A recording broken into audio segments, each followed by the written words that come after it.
She had 17 cents, a dead fiancé she'd never met, and a train that had already left without her. 2,000 miles from home on her knees on a dirty platform, the station master told her to try the saloon. That's when a mountain man who hadn't spoken to another human being in weeks made the worst decision of his life. He stopped.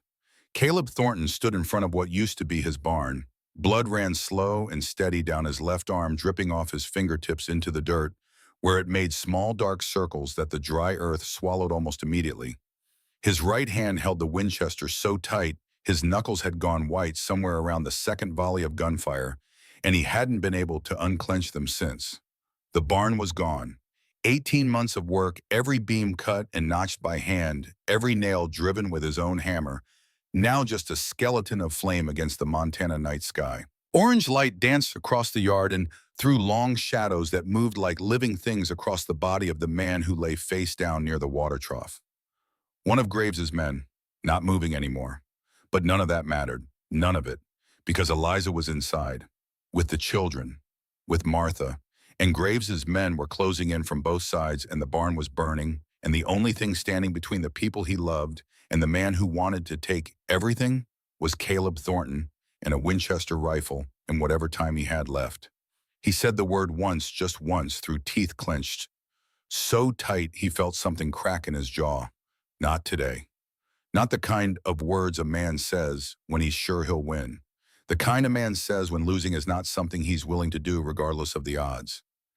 This is how it all started. Not with fire, not with blood, but with a woman on her knees on a train platform, 17 cents rolling away across the boards, and a mountain man who should have kept walking. 6 weeks earlier, the knees of Eliza Whitfield's traveling dress hit the wooden platform of the Helena train station with a sound that made 3 waiting passengers turn their heads. It wasn't a graceful descent. It wasn't a swoon or a faint or any of the delicate collapses that the novels back in Philadelphia described when heroines received terrible news.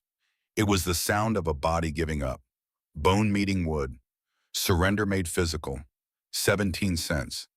She had counted them 6 times on the train, turning each coin over in her palm like a rosary, hoping the number would change if she just counted carefully enough. They scattered now across the weathered boards, rolling into cracks, sliding under benches, disappearing into gaps between planks. She watched them go and did not chase them. What was the point? What was the point of any of it? The letter was still in her hand. She'd been holding it so long the paper had gone soft and damp from her palms, the ink beginning to blur at the edges, though not enough to change what it said. She had read it 14 times in the 20 minutes since the station master handed it to her. 14 times, and each time she reached the end, she went back to the beginning, certain she had misunderstood. Certain the words would rearrange themselves into something survivable. Dear Miss Whitfield, we regret to inform you that Mr. Albert Finch passed away on September 3rd due to injuries sustained in a horse accident. His affairs have been settled. There is no provision for your arrival. Sincerely, First Bank of Helena, September 3rd, 2 months ago. She had been sitting in her granite room in Philadelphia on September 3rd, hemming the collar of this very dress, the one she was wearing right now, the one whose knees were pressed into the dirty boards of a train platform 2,000 miles from everything she knew. She had been hemming and imagining. What would his face look like? Would he be tall? Would he have kind eyes? Would he hold her hand when they walked to the church? She had spent that entire afternoon building a future out of thread and hope, while the man she was supposed to marry lay dead in Montana soil, had been dead for hours by then, maybe days. The letter wasn't clear on exactly when, on September 3rd, he had died, and she supposed it didn't matter. Morning or evening, the result was the same. Albert Finch was dead. Her future was dead, and she was alive, which at this particular moment felt like the cruelest outcome of all. The train pulled away behind her with a shriek of metal and a belch of black smoke. She felt the platform shake beneath her knees and watched the last car disappear around the bend, her last connection to the east, her last thread back to Philadelphia, back to the life she had left, back to anything familiar. Gone. Ma'am, she looked up. The station master stood over her, a thin man with tobacco-stained teeth and the particular expression of someone who has seen a scene like this before and found it tedious rather than tragic.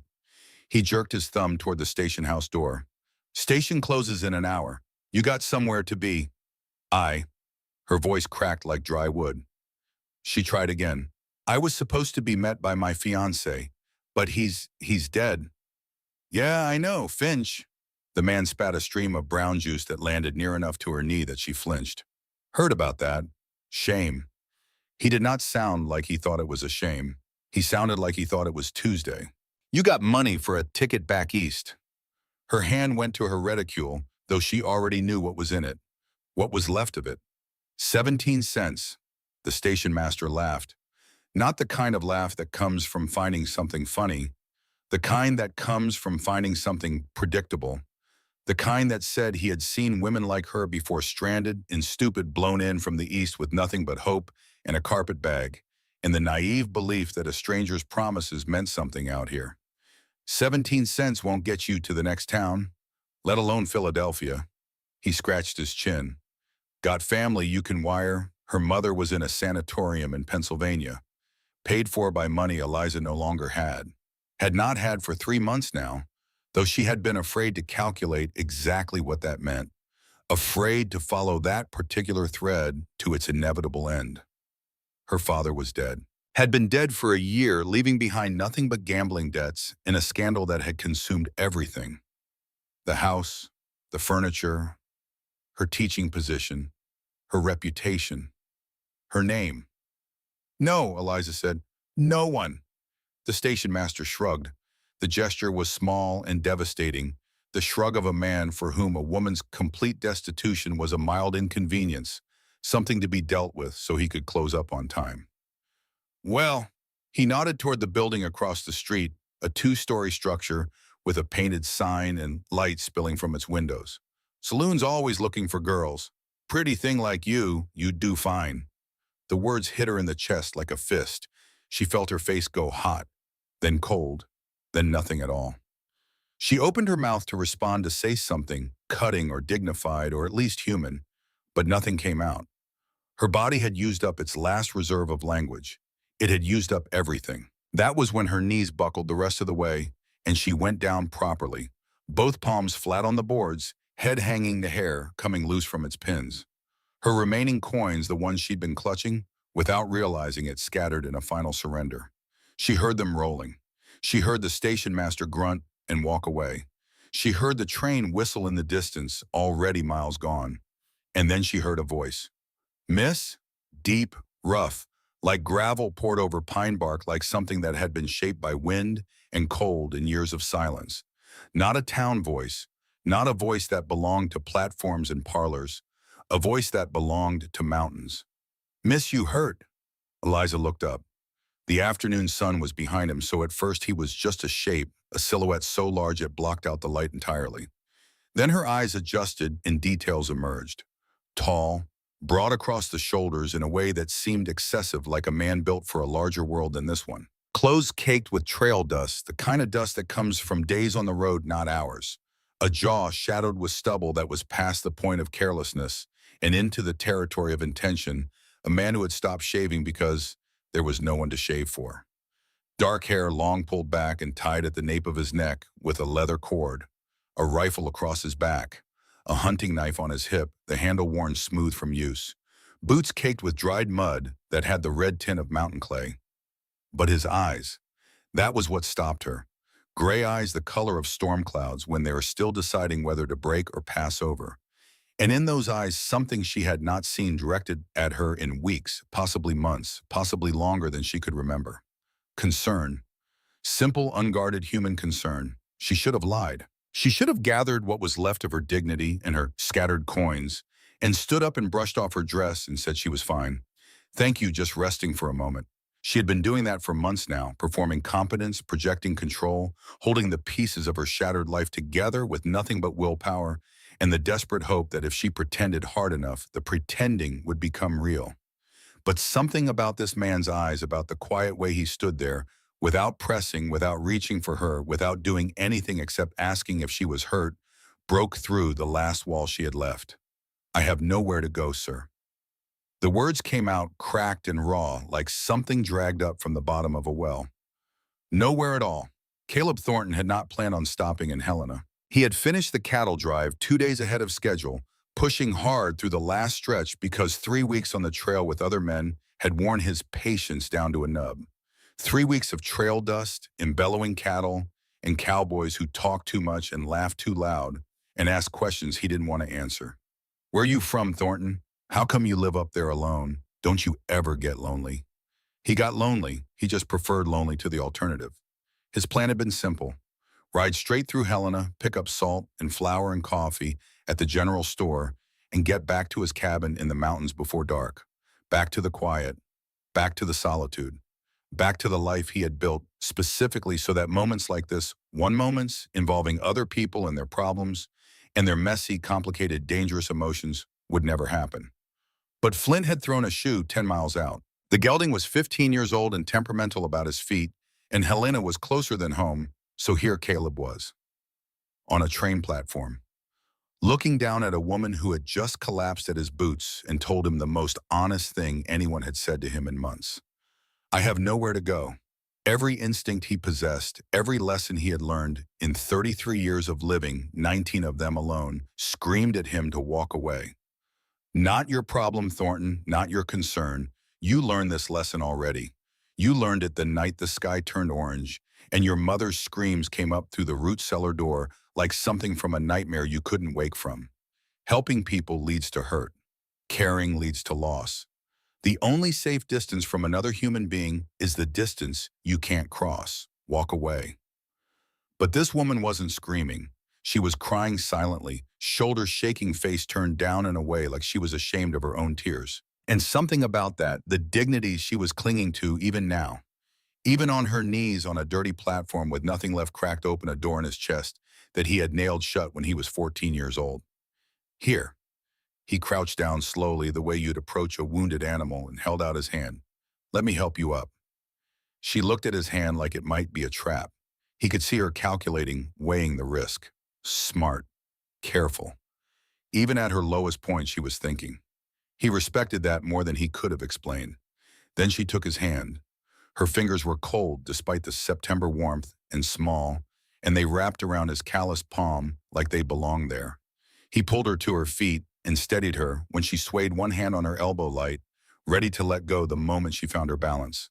I'm sorry, she said, wiping at her face with her free hand, leaving smudges of dust on her cheeks. I don't usually. I'm not the kind of woman who... You don't need to explain. He bent down and picked up her carpet bag from where it had fallen. Light, too light for a woman traveling alone across the country, too light for a woman who had packed everything she owned. He handed it to her, and she clutched it to her chest like a shield. But maybe you should tell me what happened.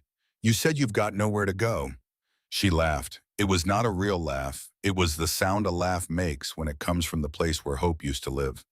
I came 2,000 miles to marry a man I'd never met. A correspondence match. He promised a good life, a home, security. Her voice caught on the last word like a fishhook, and he watched her swallow hard before continuing. He died 2 months ago. No one told me. I spent everything I had getting here, and now I have 17 cents and the clothes on my back and that man. She tilted her head toward the station master, who was suddenly very interested in his paperwork.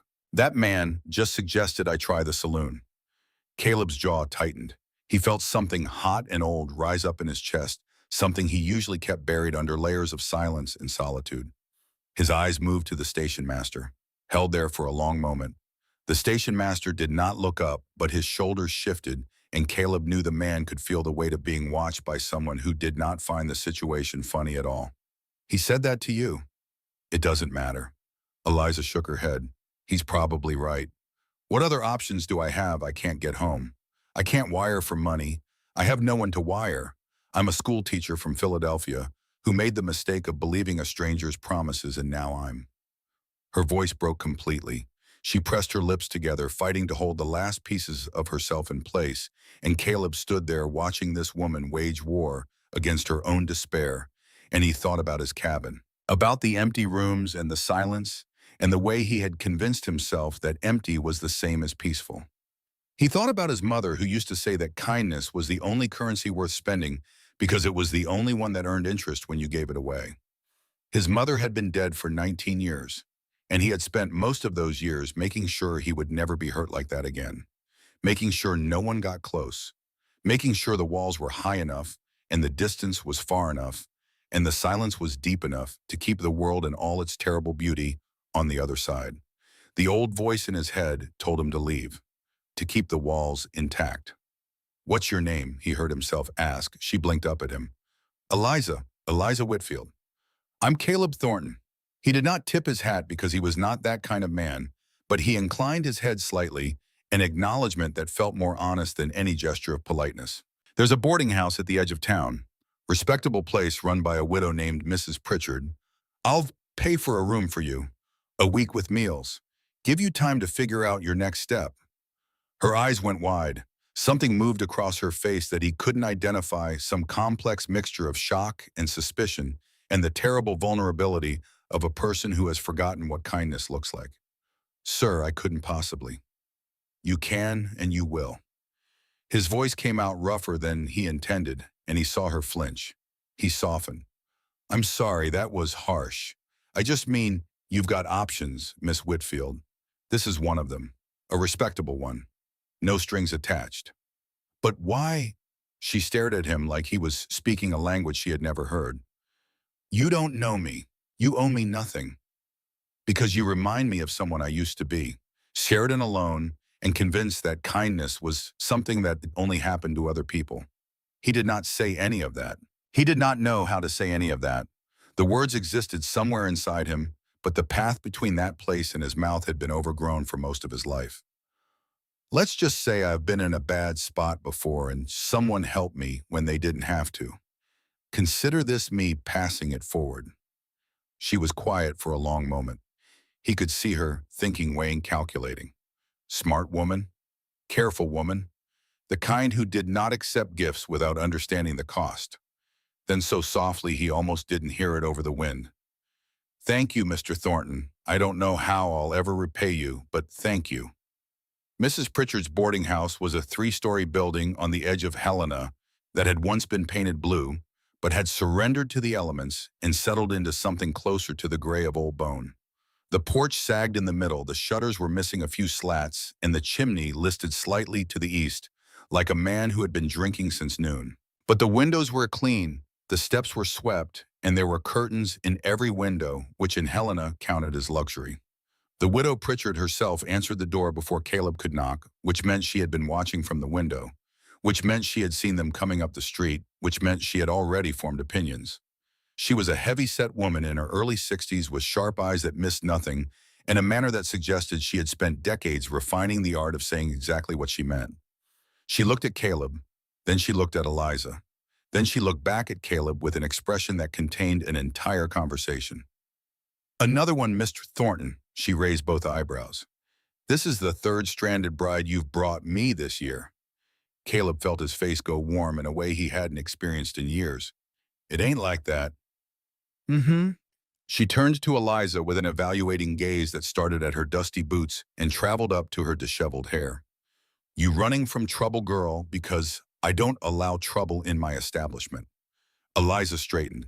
She was smaller than Caleb had realized, barely reaching his shoulder, but the way she squared her stance and lifted her chin made her seem taller, made her seem like someone who had been knocked down and was determined to make getting back up look effortless. "No, ma'am, I'm not running from anything. I was supposed to marry Albert Finch, but he died before I arrived. I have no money and no way home. Mr. Thornton offered to help, and I accepted because the alternative was—" She paused, swallowed. Unacceptable. Mrs. Pritchard studied her for a long moment. Something shifted behind those sharp eyes. Recognition, maybe, or approval. "Finch, I knew him, decent enough man, terrible judge of horses." She shook her head, heard about the accident. Then she stepped aside. "I've got a room on the second floor, clean sheets, hot water twice a day.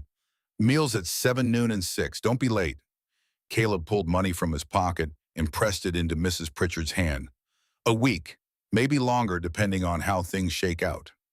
The widow counted the bills with practiced fingers, then tucked them into her apron. "I'll take care of her, Mr. Thornton. Don't you worry." He should have left then, Should have nodded and walked out and found the blacksmith to fix Flint's shoe and ridden back to his mountain and forgotten all about Eliza Whitfield and her green eyes and the way she had looked at him when he offered to help, like kindness was something she had stopped believing existed. Instead, he found himself saying, "I'll check on you tomorrow, Miss Whitfield. Make sure you're settling in all right." Something flickered across her face. Surprise, hope, fear. The three braided together so tightly he couldn't tell where one ended and the next began. "You don't have to do that." "I know." He held her gaze for a beat longer than was necessary, then looked away because looking into those green eyes was starting to do something to his chest that he did not have a name for and did not want to examine. "I'll be here anyway." He left, walked out into the cooling evening air of Helena and stood on the boardwalk and tried to remember what he had been doing before all this started. Flint, horseshoe, salt and flour and coffee. Home. That was the plan. Simple, clear, achievable. The kind of plan a man who lived alone in the mountains could execute without complication. So why was he still standing here? He walked to the saloon and ordered whiskey. He didn't drink and food he barely tasted and paid for a room above the general store that he lay in for hours without sleeping. His mind kept returning to her face, to the sound of her voice breaking on the word security, to the way she had fought to hold herself together even as the last foundations of her life crumbled beneath her. He knew something about that, about foundations crumbling, about watching everything burn. He was 14 the night the raiders came. Civil War spillover men who had forgotten which side they were fighting for and had settled for fighting against whoever was closest. His father had heard the horses first, had sent Caleb to the root cellar with instructions to stay quiet and stay hidden no matter what he heard. No matter what. He had stayed quiet. He had stayed hidden.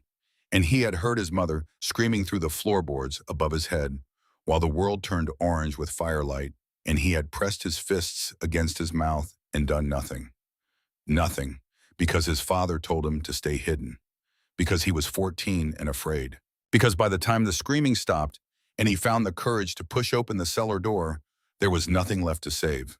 19 years ago, he had built his entire life on the architecture of that night. Every choice, every wall, every mile of distance between himself and the rest of humanity was a brick laid against the possibility of ever feeling that helpless again. And now a woman with green eyes and 17 cents had walked into his life, and he was standing outside a boarding house in the dark like a fool because something about her, something about the way she refused to collapse entirely, even when every reason to collapse was stacked against her, had made him remember what it felt like to care about something other than survival. "You're a fool, Thornton. She'll be gone in a week. Back east, back to her life. Whatever this is, it's temporary."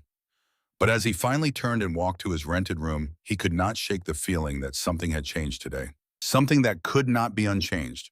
Something that, for better or worse, had already set events in motion that would carry them both somewhere neither of them could see. Across town in the small, clean room on the second floor of Mrs. Pritchard's boarding house, Eliza Whitfield sat on the edge of her narrow bed and tried to make sense of the day. This morning she had been Eliza Whitfield mail-order bride traveling to meet her new husband with nothing but hope and desperation keeping her upright. Now she was Eliza Whitfield, stranded woman, dependent on the charity of a stranger who had no reason to help her and every reason in the world not to. She should be ashamed. She should be terrified. And she was both of those things she was swimming in, both of those things, but underneath the shame and the terror was something else, something she had not expected and did not entirely trust. Gratitude. Deep, overwhelming, almost painful gratitude for a man who had looked at her crying on a train platform and seen a person worth helping instead of a problem to avoid. "Who are you, Caleb Thornton?" She had noticed things about him despite her distress. The way he had positioned himself between her and the station master without being obvious about it. A wall of shoulders and silence that said more than any threat. The way he had picked up her scattered coins without being asked, kneeling in the dust, to retrieve them, pressing them into her palm before she had even realized they were gone. The way his voice had gone rough when she mentioned the saloon. Not angry exactly, but something close to angry, something primal and protective that had nothing to do with politeness and everything to do with the kind of man he was. And his hands. She had noticed his hands when he helped her up. Large rough, covered in calluses and small scars from a life lived outdoors, from cutting wood and building fences and doing whatever it was that mountain men did with their days. But when he had pulled her to her feet, his grip had been gentle, controlled.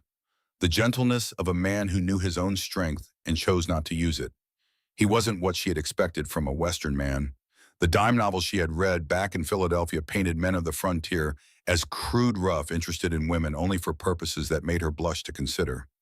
But Caleb Thornton had treated her with more genuine respect in 10 minutes than Albert Finch had managed in 6 months of letters. Albert Finch. She pulled the bank letter from her reticule and smoothed it against her knee. She hadn't loved him. She hadn't even known him. But she had built an entire future on his promises, a fragile architecture of hope balanced on the words of a stranger who turned out to be mortal.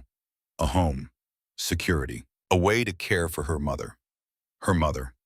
Something cold and heavy settled in Eliza's stomach. Her mother was in the Briarwood Sanatorium outside Philadelphia. The last 3 months' payments had been covered by the money Eliza scraped together before leaving, but that money would be gone now. Used up. And with Eliza 2,000 miles away and penniless, who would pay next month? Who would make sure her mother had clean sheets and warm meals and someone to sit with her on the days when she forgot where she was, forgot who she was, forgot everything except the face of the daughter who hadn't visited in months? Some days she doesn't even know who I am. A knock at the door made Eliza jump. She quickly folded the letter and tucked it away, an automatic gesture hiding the evidence of her misfortune as if someone might use it against her. Yes, it's Mrs. Pritchard, dear. I've brought you some tea and a bit of bread. You look like you haven't eaten in days. Eliza opened the door.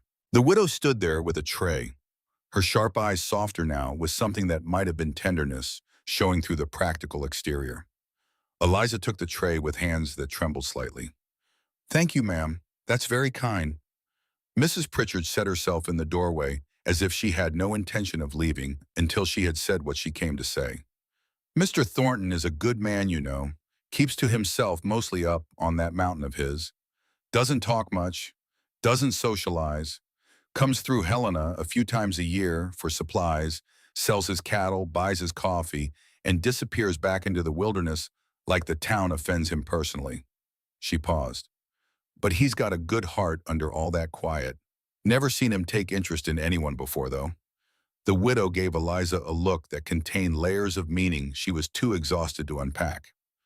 Whatever you said to him on that platform, it made an impression. I didn't say anything special. I just told him the truth, that I had nowhere to go.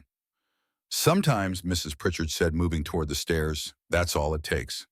After she left, Eliza sat by the window with the tea warming her hands and looked out at the darkening street. Helena was nothing like Philadelphia. Smaller, rougher, dustier, louder in some ways and quieter in others. But there was something about it, some quality in the air or the light or the vast openness of the sky that stirred something in her chest. Freedom, maybe. The sense that out here a person could shed the weight of who they had been and become someone new. Or maybe that was just the same foolish dreaming that had brought her here in the first place, the same dangerous belief that somewhere over the horizon was a life worth living. She finished her tea and went to bed expecting to lie awake for hours tormented by the arithmetic of her situation. 17 cents, no ticket home, mother in a sanatorium with no one to pay. No prospects, no plan, no future she could see. But exhaustion claimed her faster than worry could, dragging her down into darkness with merciful speed. And her last thought before sleep took her was of storm-gray eyes and a voice like gravel and pine, and something she could not name saying words she had not realized she needed to hear. I'll check on you tomorrow. For the first time in longer than she could remember, Eliza Whitfield fell asleep holding something that felt almost like hope. She did not know, could not have known, that outside the boarding house in the shadow of the building across the street, a man sat on a dark horse and watched her window. Not Caleb, someone else. Someone who had been in Helena for a week watching the train station, noting arrivals, reporting back to a man in a cabin on the outskirts of town who kept a map on his desk with red X marks over properties that no longer belonged to the people who had built them. The man on the dark horse watched Eliza's lamp go out. He noted the room, second floor, third window from the left. He noted the time. He noted that Caleb Thornton had walked away 20 minutes earlier heading toward the general store with the particular gait of a man whose mind was somewhere other than his feet. Then he turned his horse and rode quietly through the back streets of Helena, past the saloon and the livery and the shuttered shops until he reached a cabin set apart from the others, where lamplight burned behind heavy curtains, and a man named Silas Graves was waiting for his report. "Thornton's in town," the rider said. "Picked up a woman at the station. Young, Eastern. He put her up at Pritchard's boarding house." Graves sat behind a desk that was too large for the cabin, a desk that belonged in a banker's office or a politician's study, not in a rough wooden building on the edge of a frontier town. He was tall, lean, with the kind of face that could be handsome if the eyes weren't so cold. 45 years old, give or take, with silver threading through dark hair at the temples and a smile that never quite reached his eyes, no matter how wide it spread. On the desk in front of him was a map, a detailed map of the territory south of Helena, marked with the same red X marks the rider had noted. Each X was a ranch or homestead that had been acquired in the past 18 months. Acquired was the polite word. The real words were uglier: burned out, driven off, persuaded at gunpoint. Each X was a family that had signed over their land for a fraction of its value, and each piece of land now sat in a portfolio waiting for the railroad that was coming through next spring. All the X marks formed a neat line heading south, all except one gap, one unmarked square in the center of the map where a single name was written in Graves's careful hand. "Thornton."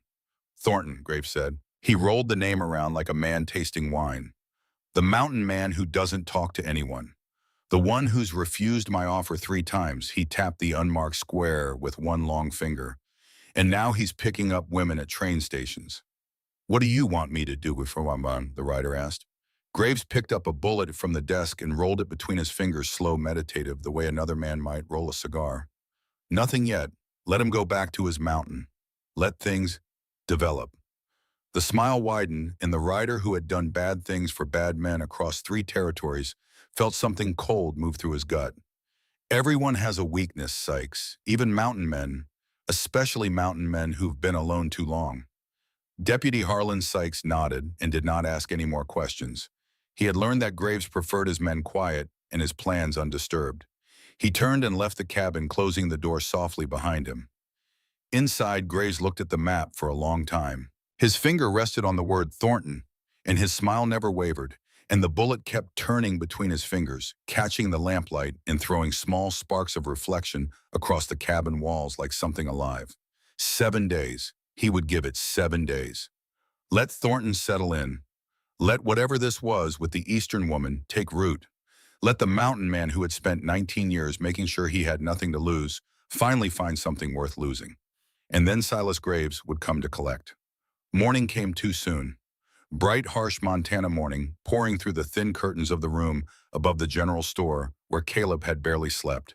He washed his face in cold water, shaved for the first time in a week because something about the day seemed to require it, though he could not have explained why, and put on the cleanest clothes he owned, which were not very clean at all. He made his way to the boarding house. "Mrs." Pritchard answered his knock with a smile that contained knowledge he was not comfortable with. "She's in the dining room. Been up since dawn, that one. Helped me set the table and everything." He found Eliza seated by the window with a cup of tea in her hands and a plate of untouched toast in front of her. She was wearing the same dress as yesterday because she didn't have another, but her hair was neatly arranged and her face was washed, and the devastating hopelessness of the day before had been replaced by something sharper. Determination, maybe. Or the particular stubbornness of a woman who had decided that if the world was going to knock her down, it would have to work harder than it had so far. She looked up when he entered and her whole face changed. Not a smile exactly, something before a smile, something that a smile could become if given enough reason. "Mr. Thornton, you came." "Told you I would." He took the chair across from her, suddenly aware of how small the table was, how close they were sitting, close enough that he could see the faint shadows under her eyes that spoke of a night that had not been entirely restful, despite what exhaustion had demanded. Her eyes were green. He had noticed that yesterday, but in the morning light coming through the east window, they were very green, the color of new leaves of spring, of things that grow in places you don't expect them. "How did you sleep?" "Better than I expected." She set down her tea.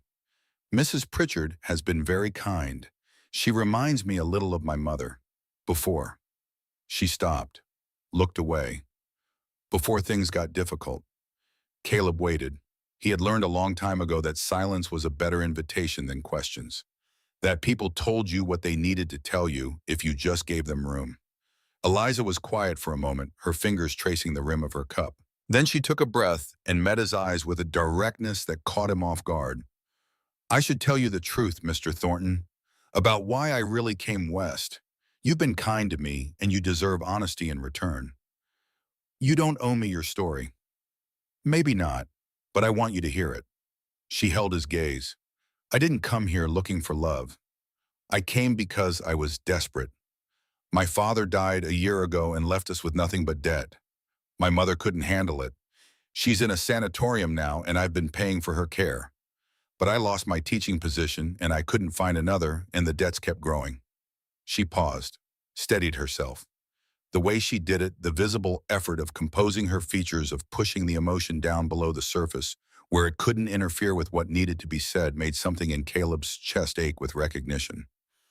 Albert Finch wrote to me through a marriage agency. He said he was a successful merchant, that he could provide for me and help with my mother's care. I didn't love him. I never even saw his face. But I thought if I could just get somewhere safe, somewhere stable, I could figure out the rest. She laughed, and it was the bitterest sound Caleb had ever heard from a human mouth. And now here I am. No husband, no money, no way to help my mother. I don't even know if she knows I'm gone. I'm sorry, Caleb said quietly, about your mother, about all of it. Don't be. She lifted her chin, and there it was again, that fierce pride, that refusal to be pitied. I made my choices. I'll live with them. I just wanted you to know what you're dealing with, Mr. Thornton. I'm not some innocent girl swept up in romance. I'm a 26-year-old woman who gambled everything on a stranger's promise and lost. That doesn't make you weak. It makes you brave. She stared at him. He could see the word land, could see her turn it over in her mind the way she had turned those coins on the train. Brave, she repeated like she was tasting something unfamiliar. You crossed 2,000 miles alone chasing a chance at something better. That takes courage. More courage than most people find in a lifetime. He leaned forward, and the table was so small that this brought him close enough to see the individual lashes around those green eyes, close enough to smell soap and dust, and something underneath that was simply her. Your plan didn't work out. That doesn't mean you're done. It just means you need a new plan. What kind of plan? Something shifted in her voice. The faintest edge of hope, thin as paper, fragile as glass. I have 17 cents in a carpet bag full of clothes I can't sell because they're all I own. You said you were a teacher. I was, 4 years at Chestnut Hill Academy. Caleb nodded. He had been turning this over in his mind since 3 in the morning, when sleep had abandoned him entirely and left him alone with his thoughts in the image of green eyes and a trembling chin. There's a settlement about 3 days' ride south of here. Elk Ridge. 8 families, maybe 30 people. More coming every month. They've been trying to find a teacher for 2 years. Can't offer much money, but they'd give you room and board and probably fall over themselves to have someone with your credentials. Eliza's eyes widened. You know this for certain. I live nearby. My cabin's half a day's ride from the settlement. I've heard them talking about needing a teacher every time I go down for supplies. But she was already shaking her head, the practical part of her mind catching up with the hopeful part. Even if that's true, I can't just appear at some frontier settlement and announce myself. I'd need references, credentials, someone to vouch for me. I could do that. The words were out before he could examine them, before the part of his brain that had spent 19 years avoiding exactly this kind of entanglement could raise its objection. Introduce you to the families. Tell them who you are. You'd do that for a stranger. He should say no. Should tell her he had already done more than enough, more than he had done for anyone in years, more than he had thought himself capable of. Should wish her well and walk away and ride back to his mountain, where the air was clean and the silence was deep, and no one asked him questions that required answers he didn't know how to give. I would, he said, if you want. She looked at him for a long moment. He couldn't read her expression. There was too much happening behind those green eyes. Too many calculations and fears and hopes tangled together in a knot that would take more than a single conversation to untie. Why? She asked. Why are you doing all this? And don't tell me you're just passing kindness forward. No one goes this far for a stranger. What's in it for you? It was a fair question, a smart question. The kind of question someone asks when they have learned the hard way that nothing in this world comes without a price. Caleb considered lying, considered some easy story about Christian charity or frontier hospitality. But she had given him honesty, and he found he could not give her anything less. I don't know, he said. I've been asking myself the same thing since yesterday. I don't make a habit of this. I don't make a habit of talking to anyone if I'm honest. He paused, searching for words in a vocabulary that had gone rusty from disuse. I guess I saw something I recognized. Someone who got dealt a bad hand and is trying to figure out how to play it anyway. Someone who's scared but not giving up. He met her eyes. I was that person a long time ago, and someone helped me when they didn't have to. Maybe this is my way of balancing the scales. Silence. Then slowly, carefully, the way a person reaches for something they're afraid might shatter at the touch. Eliza nodded. Elk Ridge, she said, a teaching position. It's not Philadelphia, it's rough and isolated, and the winters will test everything you've got. But it's honest work. The most honest there is. Another pause.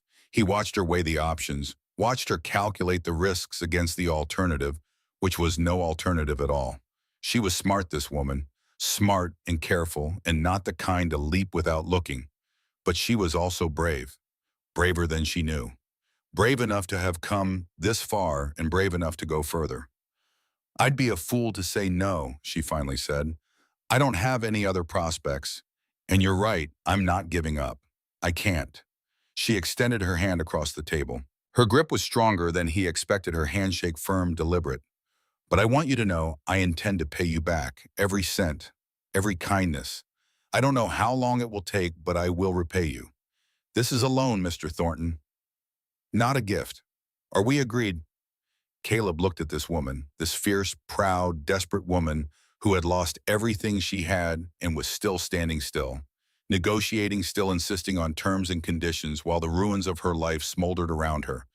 And he felt something shift in his chest that he had not felt in 19 years, something that felt dangerous and necessary in equal measure. Agreed, he said. It's a loan. Then we have a deal, Mr. Thornton. Caleb, he heard himself say. Call me Caleb. She smiled. It was small, tentative, the first real smile he had seen from her, and it transformed her face so completely that for a moment he forgot what he was saying, forgot where he was, forgot everything except the simple, devastating fact that Eliza Whitfield had a beautiful smile, and he had just agreed to spend 3 days riding through the Montana wilderness alone with her. Caleb, she said, and I'm Eliza. They sat there for a moment, hands still clasped across the table, and somewhere in the back of his mind, a voice that sounded like his mother whispered something he couldn't quite hear, something that might have been a warning, or a blessing, or simply the observation that her son, after 19 years of darkness, had finally found the courage to reach toward the light. He released her hand and reached for the coffee pot, and the morning went on, and neither of them mentioned the fact that their fingers had lingered a beat longer than a handshake required. They would leave tomorrow. Flint's shoe would be ready by morning, and Mrs. Pritchard had already begun making inquiries about a gentle horse for Eliza to borrow. There were supplies to buy and preparations to make and 100 practical details to attend to before a 3-day ride through open country. But as Caleb left the boarding house and stepped into the bright Helena morning, he couldn't shake the feeling that Eliza Whitfield was going to change his life in ways he couldn't predict and wasn't prepared for. He was right about that, about all of it. Though the changes coming were bigger and darker and more beautiful than either of them could have imagined, and the weeks between this quiet morning and the night his barn burned would contain more living than the previous 19 years combined. But they didn't know that yet. They didn't know about Silas Graves or Deputy Sykes, or the red X marks on the map, or the 7-day deadline that was already counting down in a cabin on the outskirts of town. They didn't know about any of it. All they knew was that tomorrow they would ride south together, a mountain man and a school teacher, and that the road ahead was long and uncertain and full of things that neither of them could face alone. It was enough. For now, standing in the morning sun with the taste of coffee on his lips and the echo of her smile somewhere behind his ribs, it was more than enough. They left Helena at first light on a morning so clear the mountains looked close enough to touch, though Caleb knew from 19 years of living among them that they were still a full day's ride from the nearest peak. The air was cold, the kind of cold that September brings to Montana when summer remembers it has somewhere else to be, and Eliza's breath came out in small, white clouds that dissolved before they reached the brim of her bonnet. She sat on the borrowed mare, a gentle old thing named Bess, that Mrs. Pritchard had produced from a neighbor's stable, with the particular efficiency of a woman who had been solving other people's problems for decades. Bess was 15 years old, sway-backed and possessed of a temperament so placid she could have slept through cannon fire, which was fortunate because the woman on her back was gripping the reins like they were the only thing between her and the ground. "You sure you can ride?" Caleb asked for the third time, watching Eliza's white-knuckled hands and rigid posture from atop Flint, who was freshly shod and eager to move. "I told you I've never been on a horse in my life." Her jaw was set, her spine straight as a fence post, and her voice had the particular quality of someone who is absolutely terrified but has decided that the terror is not sufficient reason to stop. "But I am not about to let that stop me now." Bess took a step forward. Eliza swayed dangerously to the left. Caleb reached out and steadied her with one hand on her elbow, and she gripped his forearm with a strength that surprised him. "Easy, relax your legs, let her do the work." "Relax." She laughed, a sound that was more breath than voice. "I am sitting on top of a 1,000-pound animal that could throw me to the ground at any moment, and you want me to relax." Bess hasn't thrown anyone in 15 years. She's older than some of the buildings in Helena. That is not as comforting as you seem to think it is. But she did relax just slightly, her grip on the reins loosening by a fraction, her legs unclenching from the death squeeze she had on Bess's sides. And after the first hour, she stopped swaying. After the second, she was sitting up straight, her body beginning to find the rhythm of the horse's movement, rocking with it instead of bracing against it. "You're a fast learner," Caleb said, and was surprised to find he meant it. Eliza shot him a look that contained more personality than anything she had shown him in 2 days. "I'm a teacher. Learning is what I do." They rode south through grassland that rippled in the wind like a green ocean. The sky was enormous, the kind of sky that did not exist in cities, a dome of blue so vast and deep it made the earth feel like a small thing floating in an infinite space. Eliza kept looking up at it with an expression Caleb recognized, the look of someone seeing real sky for the first time. They stopped at noon by a creek to rest the horses and eat the bread and cheese Mrs. Pritchard had packed. Eliza lowered herself from Bess with a grimace that she tried to hide and failed, rubbing her thighs with both hands as she settled onto a flat rock by the water. "I'm going to be sore for a week. Probably longer. First time riding is always the worst. You might have mentioned that before we left. Would it have changed your mind?" She considered this honestly, her head tilted slightly, the way she did when she was thinking, a gesture he was beginning to catalog without meaning to. "No, I suppose not." They sat in a silence that surprised him with its comfort. He was accustomed to silence, had built his life around it, but this was different from the silence of his cabin, which was the silence of absence, of emptiness, of a man alone with his thoughts and nothing to interrupt them. This was a silence with someone in it, a silence that had warmth and weight and the particular quality of two people who did not need to fill the space between them with words they didn't mean. It was Eliza who spoke first. "Tell me about your ranch." "Not much to tell. 150 head of cattle, give or take. A house I built myself. A barn that needs a new roof before winter." "That's not what I meant." She turned to face him, and the directness of her gaze, the way she looked at him like she was reading something written on the inside of his skull, made his chest do that thing again, that uncomfortable shifting that he didn't have a name for. "I mean, tell me about your life there, what it's like, living so far from everything." He was quiet for a moment, searching for words in the vast, inarticulate territory of his inner life.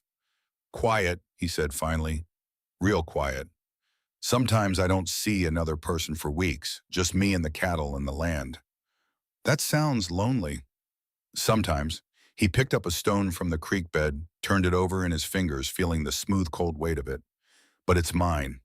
Everything I've got, I built from nothing. Every fence post, every wall, every head of cattle. I earned it. Nobody gave it to me, and nobody can take it away. He said the last part with a certainty he did not entirely feel. Somewhere in the back of his mind, a map with red X marks flickered and went dark. Eliza was watching him with an expression he couldn't read. Then softly, with the careful precision of someone placing their finger on a bruise to see if it still hurts.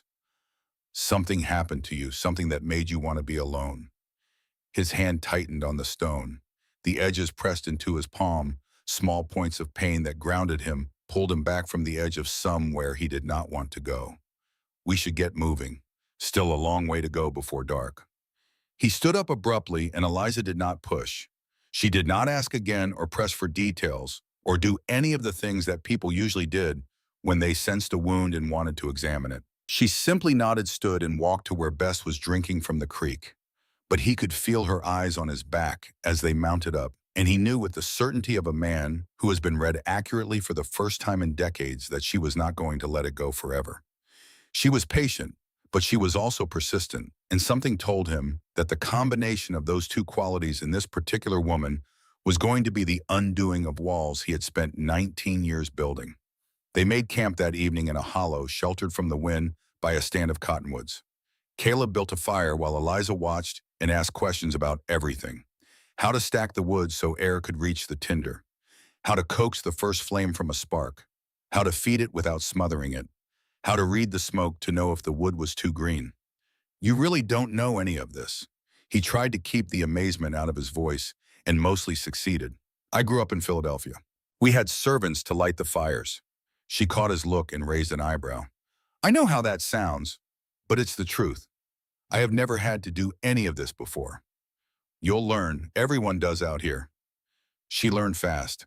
By the time the fire was burning steady, she had memorized the process, and he could see her filing the information away the way a teacher files a lesson plan, organized, systematic, ready to be retrieved when needed. She would be good at this, he realized. Good at the frontier.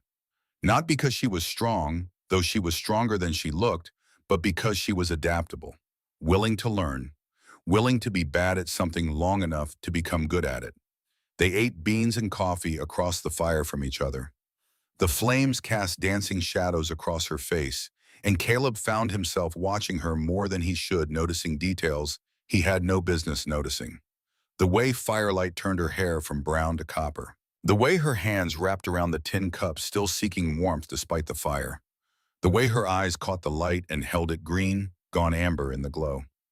Can I ask you something, she said. Depends on what it is. Mrs. Pritchard said you've brought other women to her boarding house. Stranded brides, she called them. Caleb felt heat climb his neck that had nothing to do with the fire. She talks too much. Is it true? He sighed, twice before. Both times women who came west for marriages that fell through. I helped them find their feet. Same as I'm doing for you. What happened to them? One went back east, the other married a farmer near Elk Ridge. She's got 3 children now. Eliza was quiet for a moment. So this is something you do, help stranded women. I wouldn't call it a habit. What would you call it? He stared into the fire, watching the flames twist and reach and collapse into themselves. His mother's voice drifted through his memory. Kindness is the only currency we're spending. My mother used to say something about kindness, that it was the only thing that multiplied when you gave it away. It was the first time he had mentioned his family voluntarily.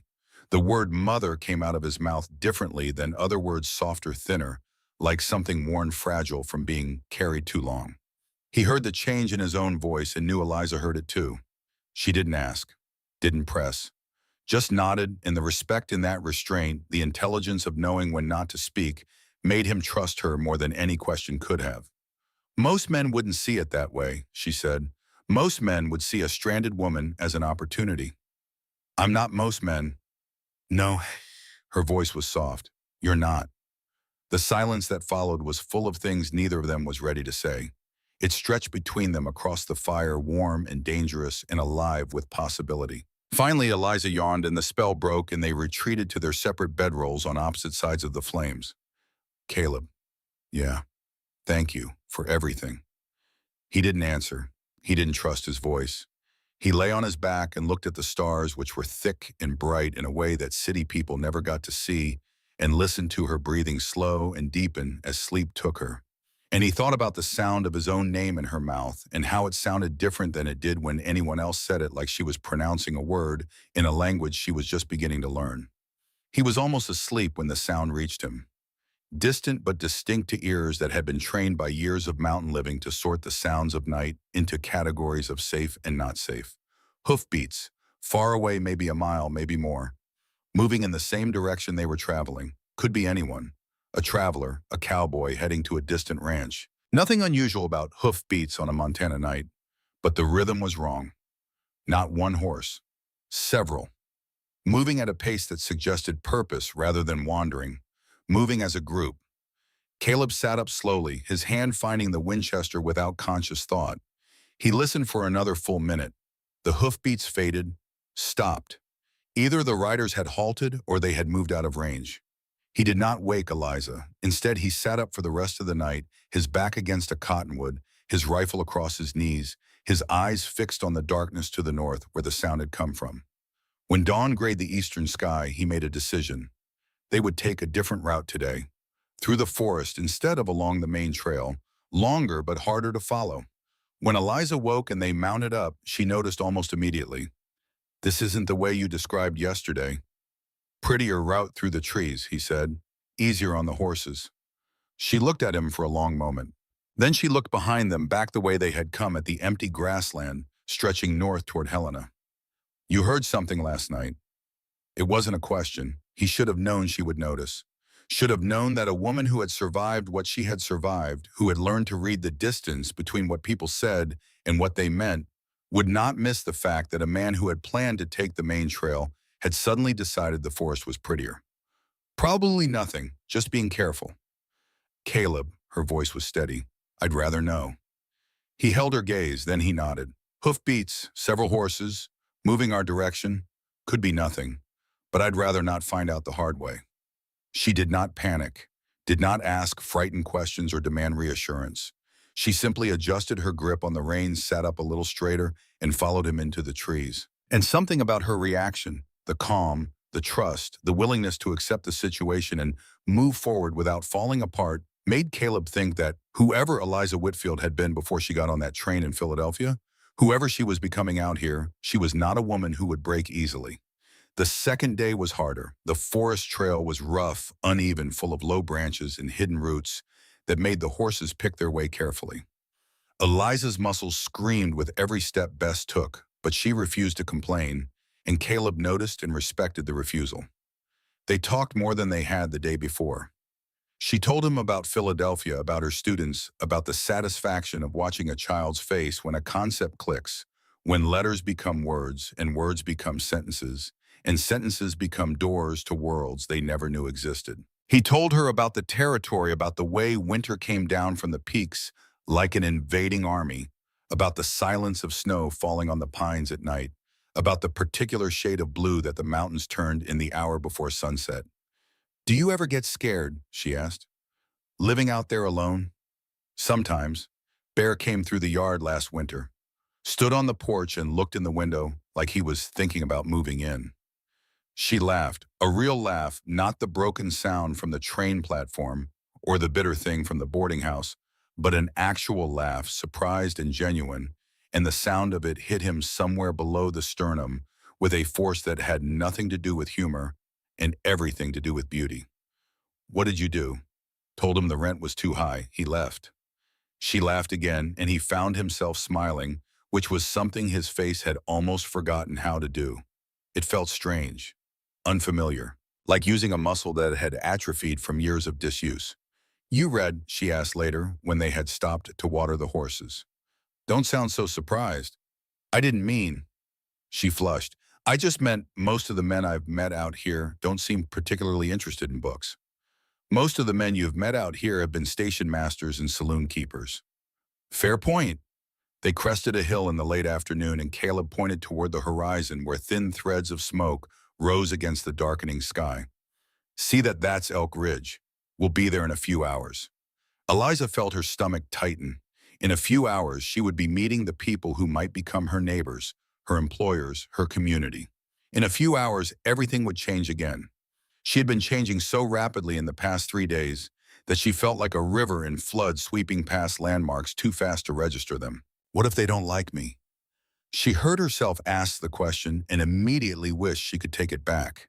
It sounded childish, uncertain, everything she was trying not to be. But Caleb didn't treat it as childish. Why wouldn't they like you? I'm an outsider, a city woman. I don't know anything about frontier life. You're a teacher. They need a teacher. Everything else is secondary. He paused, and when he spoke again, his voice was quieter, more careful, as if the next words mattered more than the ones before. Besides, I'll be there. I'll vouch for you. And they trust you. They know me. That's not the same thing, but it's close enough. Elk Ridge appeared out of the grassland like something that had grown from the earth rather than been built on it. 8 buildings clustered around a central well, with more scattered in the distance among the low hills. Cattle grazed on the surrounding slopes. Somewhere a dog was barking, and the sound of a hammer on iron rang from a building that trailed smoke from its chimney. People emerged as they rode in. A man in a blacksmith's apron, hands the size of dinner plates wiping soot on his leather front. A woman with a baby on her hip, her face curious and cautious in equal measure. 2 children who stopped their game of chase to stare at the strangers with the unfiltered intensity that only children possess. Caleb Thornton. The blacksmith strode forward with the confident gait of a man who was accustomed to being the first person to greet visitors and the last person to let them leave without knowing their business. Didn't expect to see you back this soon. Cattle drive go all right. Well enough. Caleb dismounted and then moved to help Eliza down from Bess. Her legs nearly buckled when they hit the ground 3 days of riding, having turned her muscles to something that functioned only in theory, but she forced herself to stand straight. She squared her shoulders. She lifted her chin, and Caleb, watching her from the corner of his eye, felt that shift in his chest again, that dangerous, necessary, unnamed thing. Tom, this is Eliza Whitfield. She's a school teacher from Philadelphia. Tom Braddock's eyebrows climbed his forehead like they were trying to escape. A school teacher? You mean a real one? 4 years at Chestnut Hill Academy, Eliza said, extending her hand. Her voice was steady, professional, the voice of a woman who had stood in front of classrooms full of children and commanded their attention through competence and warmth. I understand you've been looking for someone to teach your children. Tom stared at her hand for a moment. Then he took it with a grin that split his weathered face like a crack in dry earth. Ma'am, if you're serious, you just became the most popular person in Elk Ridge. He turned toward the building behind him. Martha, Martha, get out here. The woman with the baby hurried over, eyes wide. This here's a teacher, Tom said. A real teacher, from back east. Martha Braddock's face transformed. The caution melted away, and what replaced it was something that Eliza had not expected to see in this rough settlement 1,000 miles from anything she knew. Joy. Pure, desperate, grateful joy. Oh, praise the Lord. We've been praying for someone like you for 2 years. Our children, they're smart, ma'am. Real smart. But they need proper schooling. We've been doing what we can, but none of us had much education ourselves, and... She stopped, took a breath, shifted the baby to her other hip. I'm sorry, I'm just so excited. You have no idea how long we've waited. Something loosened in Eliza's chest. A knot she hadn't known was there, a fist of anxiety that had been clenched since the moment she stepped off the train in Helena. These people wanted her, needed her. For the first time in months, maybe years, she felt like she might actually belong somewhere. I'm excited too, she said, and was surprised to find it was completely true. When can I meet the children? By evening, Eliza had met all 8 families of Elk Ridge and their collective 17 children, ranging from 5-year-old Henry Dawson, who asked if she had ever seen the ocean, to 14-year-old Sarah Calloway, who devoured the description of Eliza's classroom in Philadelphia with a hunger that had nothing to do with food. I have seen the ocean, Eliza told Henry, crouching down to his level. It's very big and very blue, and it smells like salt. What does salt smell like? Like tears, but stronger. The children laughed, and the sound filled Eliza with a warmth she hadn't felt in a very long time. A warmth that felt like purpose, like belonging, like the first green shoots of a life she hadn't dared to imagine. After the other children dispersed, Sarah lingered. She was a quiet girl, tall for her age with serious eyes and the particular tension of someone who wants to ask something important, but is afraid the answer will be no. Miss Whitfield, her voice was barely above a whisper. Could you, I mean, would you be able to teach me more than the little ones, different things, harder things? She swallowed. I want to know enough to teach other people someday. Eliza looked at this girl and saw something she recognized. Herself at 14, hungry for knowledge, desperate for someone to take her seriously, dreaming of a future larger than the walls around her. Of course, Sarah. Of course I can. The girl's face broke open with a smile so wide and so sudden that it looked almost painful, and she darted away into the evening shadows before Eliza could see whether the brightness in her eyes was happiness or tears. Probably both. Caleb stayed for dinner at Tom and Martha's house, but he was quiet through the meal, watching Eliza interact with the families without contributing much himself. She caught him looking at her twice. Both times his expression was something she couldn't quite name, something between admiration and fear, like a man watching the sun come up after a very long night and not quite trusting that it will last. After dinner, they walked together to the edge of the settlement. The sun was setting, staining the sky in shades of amber and rose, and the air smelled like wood smoke and grass, and the particular sweetness of earth cooling after a warm day. They like you, Caleb said. I like them. She hugged herself against the evening chill. They're good people. I can feel it. They are. Hardworking. Honest. They'll treat you right. You're leaving tomorrow, aren't you? He nodded. Cabin won't run itself. I've been away too long already. Something twisted in her chest. She recognized it as disappointment and was surprised by its intensity. 3 days. She had known this man for 3 days. How was it possible to feel his departure as a loss? Will see you again. Elk Ridge is half a day from my cabin. I come through for supplies every few weeks. He paused, and when he spoke again, his voice was rougher than usual, like the words were being pulled from somewhere deep and reluctant. I could check on you, make sure you're settling in. I'd like that. They stood there in the gathering dark, closer than the conversation required, and Eliza became aware of things she had not allowed herself to notice before. How tall he was, how solid, how the evening light softened the hard lines of his face and made him look younger, less guarded, almost gentle. How safe she felt standing next to him, not the safety of walls and locks, but the safety of presence of someone who would stand between you and the darkness without being asked. Caleb, get some sleep. His voice was rough with something she could not identify. Big day tomorrow. You've got a school to start. He turned and walked toward the barn, where he'd been offered a bed for the night. Eliza watched him go and tried to understand the knot of feelings in her chest. She barely knew this man. 3 days ago, she had been crying on a train platform with nothing to her name, and he had appeared like something out of a story she didn't deserve to be in. He had given her food shelter, a chance at a new life. He owed her nothing more. So why did watching him walk away feel like watching a door close on something that had only just begun to open? Morning came, and with it Caleb's departure. He was up before dawn, had Flint saddled and ready by the time the first gray light touched the eastern horizon.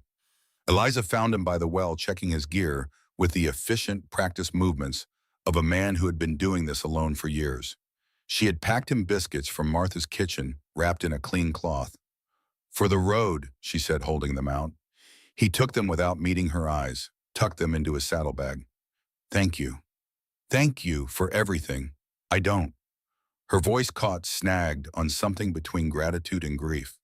I don't know where I'd be without you. You'd have figured something out. He finally looked at her, and his eyes in the dawn light were the color of rain. You're stronger than you think, Eliza Whitfield. The sound of her name in his mouth made her breath catch. Every time he said it, it sounded different from the way anyone else said it, as if the syllables meant something more in his particular voice, as if he was naming something he had discovered rather than something he had been told. Come back soon, she said. Please. Something moved across his face fast and unguarded before the walls came back up. Then he nodded, mounted Flint, and rode away without looking back. Eliza watched until he disappeared over the northern ridge, until the dust settled and the sound of hoofbeats faded into the enormous silence of the Montana morning. Then she turned, squared her shoulders, and walked toward the building that would become her schoolhouse. She found something by the well that he had left. A book, Old worn the cover soft from years of handling. Great Expectations by Charles Dickens. Inside the front cover in pencil in handwriting that was rough and angular and unmistakably his, for the teacher. Winters are long. C. Eliza pressed the book against her chest and stood there for a long time feeling the morning sun on her face and the weight of a gift that was not just paper and ink, but something far more valuable. Proof that he had thought about her. That somewhere between the silence, in the mountains, in the careful distance he kept from the world, Caleb Thornton had thought about her enough to leave a piece of himself behind. Then she wiped her eyes, tucked the book under her arm, and went to work. 2 weeks passed. Eliza threw herself into teaching with a dedication that bordered on obsession, as if the intensity of her effort could fill the space that Caleb's absence had opened in her days. She woke before dawn to prepare lessons by lamplight, worked with the children until late afternoon, when the sun began to angle through the schoolhouse windows at a slant that made the chalk dust glow like gold, and spent her evenings grading slates and planning for the next day. The children were extraordinary, not in the way that her Chestnut Hill students had been extraordinary, polished and privileged, and already certain of their place in the world. These children were extraordinary in a rawer way, hungry for knowledge, with a desperation that came from knowing it might be taken away, eager to learn with the particular intensity of young minds that had never been told what they couldn't become. Henry Dawson, 5 years old, learned his letters in a week, his round face screwed up with concentration as he traced each one on his slate, his tongue poking out the corner of his mouth, and when he finally wrote his own name without help, he looked up at Eliza with an expression of such pure triumph that she had to turn away to hide the tears that sprang to her eyes. Sarah Calloway was something else entirely. At 14, she had already read everything the settlement possessed, which wasn't much: a Bible, a farmer's almanac, and a battered copy of Robinson Crusoe that was missing its last 20 pages. Eliza gave her the Dickens and watched the girl devour it in 3 days, then go back and read it again slower this time, stopping to ask questions about words and references and the particular way Dickens constructed a sentence so that you could feel the fog of London in your lungs. "Will you teach me to teach?" Sarah asked one afternoon, lingering after the other children had gone. "I want to do what you do." "Then I will," Eliza said. "We'll start tomorrow." The parents paid her what they could, which wasn't much in money, but was generous in everything else. Eggs and butter from the Dawson farm. Firewood from Tom Braddock, who insisted on chopping extra because a teacher shouldn't have to swing an axe. Mended clothes from Martha, who had the quiet skill of making thread and needle do the work of a Philadelphia seamstress. A knitted scarf from old Mrs. Calloway, Sarah's grandmother, who didn't say much, but whose eyes were warm when she pressed it into Eliza's hands. Eliza was exhausted. She was sore from riding the horse the community had given her. She was sunburned and wind-chapped and developing calluses on her hands that would have horrified her Philadelphia self. She was also happier than she had been in years, possibly happier than she had ever been. And the contradiction between her circumstances and her emotions was something she couldn't quite explain, except that for the first time in her life, she was needed. Not tolerated, not pitied, not kept around because of social obligation or family duty. Needed, genuinely, urgently, desperately needed by 17 children and 8 families who had been waiting 2 years for someone exactly like her. But at night, alone in her small room behind the mercantile, she found herself reaching for the Dickens. Reading by lamplight the same pages Caleb must have read by firelight in his cabin on the mountain alone, surrounded by silence, the words their only companion. And she would wonder when he was coming back and why she cared so much, and whether the feeling that had been growing in her chest since the day on the train platform was gratitude or something larger and more dangerous. She was in the middle of a geography lesson, drawing a rough map of the United States on the board with a stub of chalk, when she heard hoofbeats outside. Her heart jumped before she could stop it, before the rational part of her brain could point out that hoofbeats in Elk Ridge were common, that riders came and went daily, that the odds of any particular set of hoofbeats belonging to any particular person were small. But she knew. Before she turned from the board, before she walked to the door, before she stepped into the afternoon sunlight and saw him dismounting from Flint, with trail dust on his shoulders, and something in his eyes that he was trying very hard to control, she knew. 3 weeks. He had been gone 3 weeks. She had told herself it didn't matter, had told herself she was fine, that her life was full and complete without him, that she had her students and her work and her place in the community, and what more did she need? She had been very convincing. She had almost believed it. Caleb, Eliza. They stood there 10 feet apart, the children visible through the schoolhouse doorway behind her, the whole of Elk Ridge going about its afternoon business around them, and neither of them moved.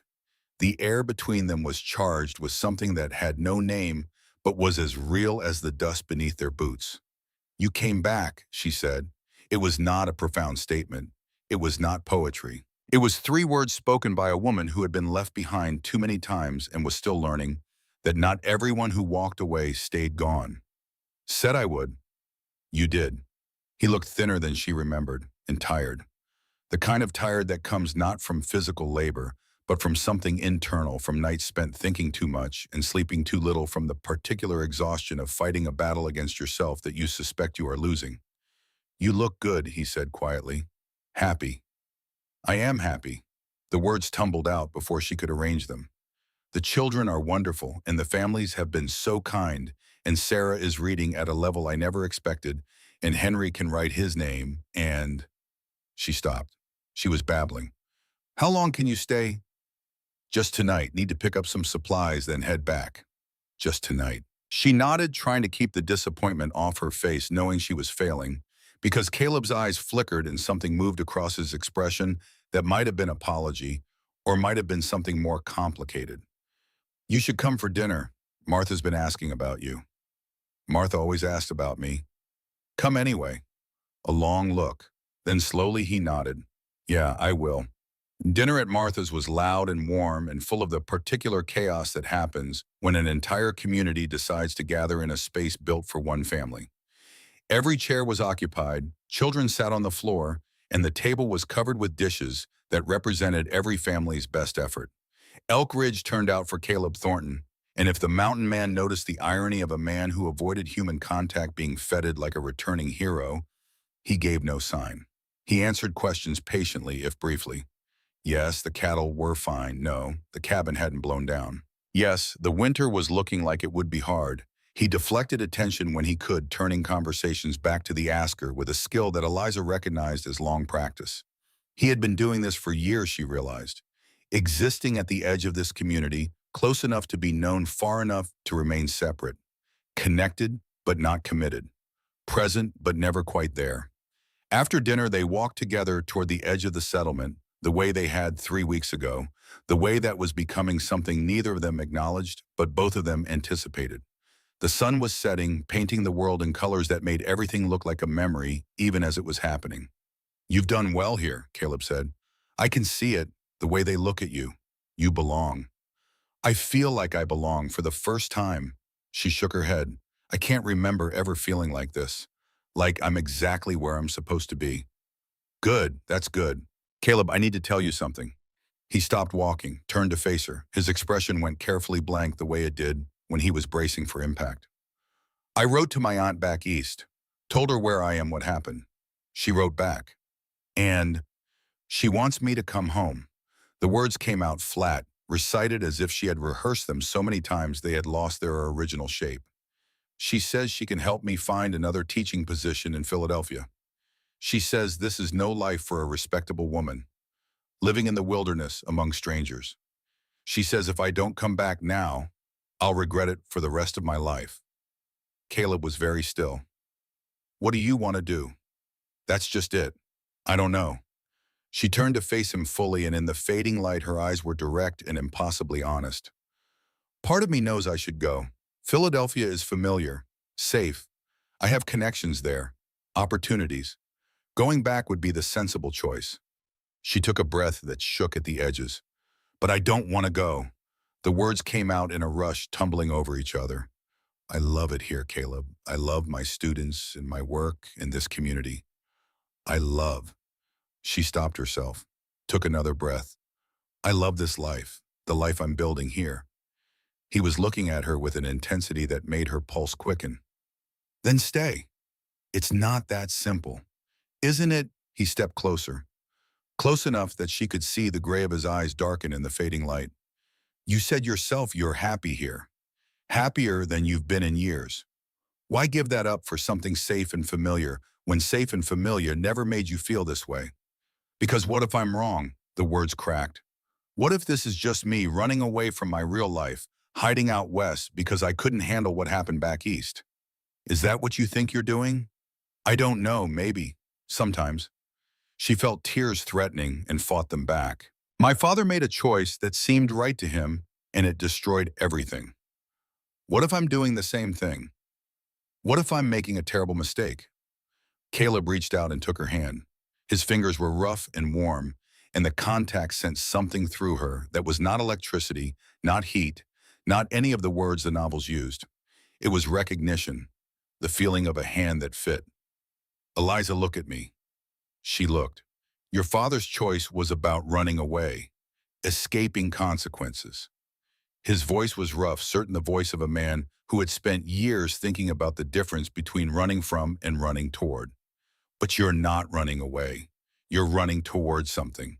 You're building something. That's not the same thing at all. How do you know? Because I've done both. His jaw tightened. I've run away from plenty in my life. I know what it looks like, what it feels like, and this isn't it.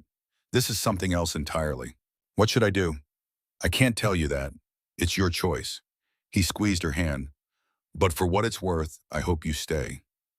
Why? The question hung between them in the last light of the sun, loaded with everything they had not said and everything they were not yet brave enough to say. Caleb was quiet for a long time. The kind of quiet that is not empty, but full, the kind that precedes something important. Because Elk Ridge needs you, he said. Those children need you. And he released her hand, stepped back. Get some sleep, Eliza. You've got a lot to think about. He walked away, and Eliza stood in the gathering darkness with her hands still warm from his touch and her heart full of a question he had not answered. She made her decision that night. The letter to her aunt was short. She was not coming back. This was her home now. She sealed it and walked it to the mercantile for the outgoing mail before she could change her mind.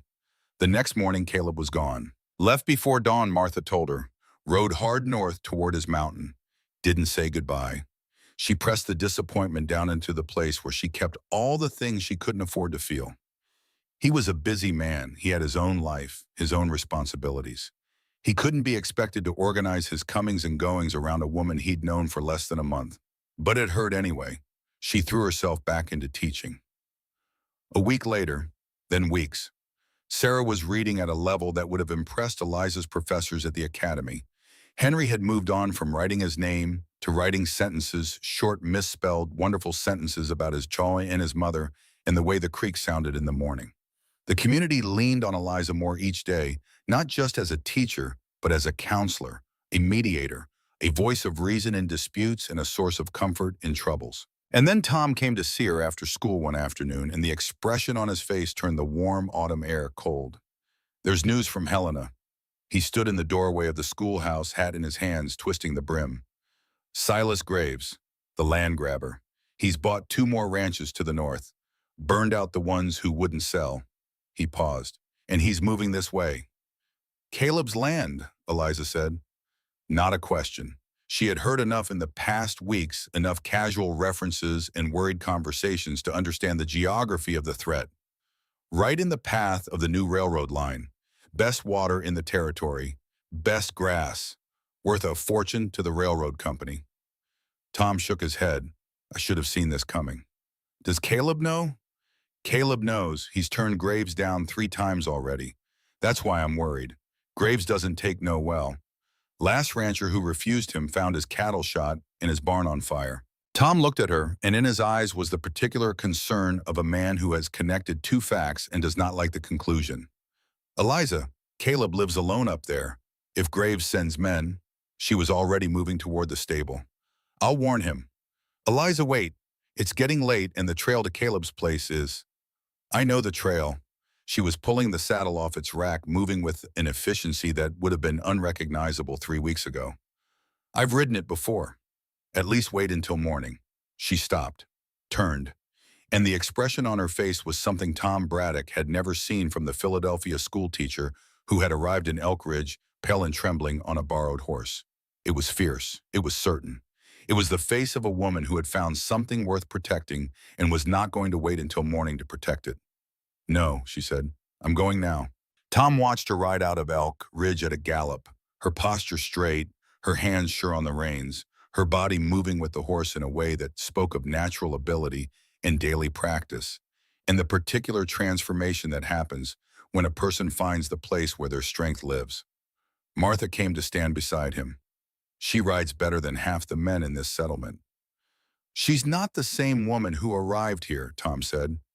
No. Martha watched the dust settle. She's not. Eliza pushed the horse harder than she had ever pushed any animal, harder than she had known she was capable of pushing. The trail to Caleb's cabin wound north through grassland and then up into the foothills, where the trees thickened and the air grew sharp with the smell of pine. Every minute felt like 10. Every mile felt like 50. Please be safe. Please be safe. Please be safe. The prayer repeated in her mind like a heartbeat, like the rhythm of the hooves beneath her, and she did not stop to examine when exactly Caleb Thornton's safety had become the thing she prayed for, when exactly his existence had moved from the category of pleasant acquaintance to the category of things she could not bear to lose. She reached his cabin as the sun was setting, her legs shaking her lungs, burning her hair fallen from its pins and streaming behind her like something wild. The cabin sat in a clearing surrounded by grassland that stretched to the mountains, small and solid and handmade, with a barn beside it and cattle visible in the distance, and a dog that started barking before she cleared the tree line. Caleb came out of the barn at the sound of hoofbeats. He had the Winchester in his hands, which she noticed, and his face went white when he saw her, which she also noticed. Eliza. He set the rifle against the barn wall and reached her in 3 strides, catching the horse's bridle, looking up at her with an expression that was too many things to catalog. What's wrong? She half fell, half dismounted, and he caught her, his hands on her shoulders, steadying her the way he had steadied her on the train platform a lifetime ago. A man came to Elk Ridge. Silas Graves. He's looking for you, Caleb. Tom said he's bought everything north of here, and he's moving this direction. Tom said he's given you an ultimatum. Caleb's expression hardened into something she had never seen. Something dangerous. Something that reminded her that the gentle man who left books by the well and spoke softly in the dark was also a man who had survived alone in the wilderness for 19 years, who carried a rifle the way other men carried walking sticks, who had eyes that could go from warm to lethal in the space between one breath and the next. Graves, he said. The name came out flat, without inflection, the way a man says the name of something he has been expecting. He came to Elk Ridge, you. 3 men, him and 2 others. He said to tell you 7 days to sell at a fair price, and after that, she swallowed. He didn't finish the sentence. He didn't need to. Caleb's hands tightened on her shoulders. You shouldn't have come, if Graves's men saw you riding out here alone. I don't care. She put her hands on his face, forcing him to look at her, and the gesture was so intimate, so unexpectedly bold that they both went still. Her palms against his jaw, his stubble rough under her fingers, his eyes gray and storm-dark inches from hers. We're in this together, she said. Whatever comes, we face it together. For a moment, he just looked at her, his hands on her shoulders, her hands on his face, the sunset bleeding red across the sky behind them. Then he pulled her against him and held her so tight she could barely breathe. His face pressed into her hair, his arms wrapped around her like he was trying to keep the world from pulling her away. I love you. The words came out rough, almost desperate, torn from somewhere inside him that had been sealed shut since childhood. I should have told you before. I love you, Eliza Whitfield, and I cannot lose you. Tears spilled down her cheeks, hot and fast. You won't lose me. I love you too. And then she kissed him. She was the one who closed the distance, who rose onto her toes and pressed her mouth to his with a certainty that surprised them both. It was not gentle. It was not tentative. It was a kiss full of everything they had both been holding back, the fear and the hope and the desperate need to be close to another human being after years, decades of standing alone in the cold. When they finally broke apart, both trembling, Caleb pressed his forehead against hers. His breathing was ragged. His hands were shaking. The mountain man who could track a bear through a blizzard and build a cabin with his bare hands was shaking like a boy. There's something I need to tell you, Eliza said. Something I've never told anyone. He waited, patient as the mountains he lived among. My father didn't die of a heart attack. The words came out quiet, steady, the practiced calm of someone releasing a secret they have carried until the weight has become unbearable. He took his own life. Pills. I found him in his study. There was a note.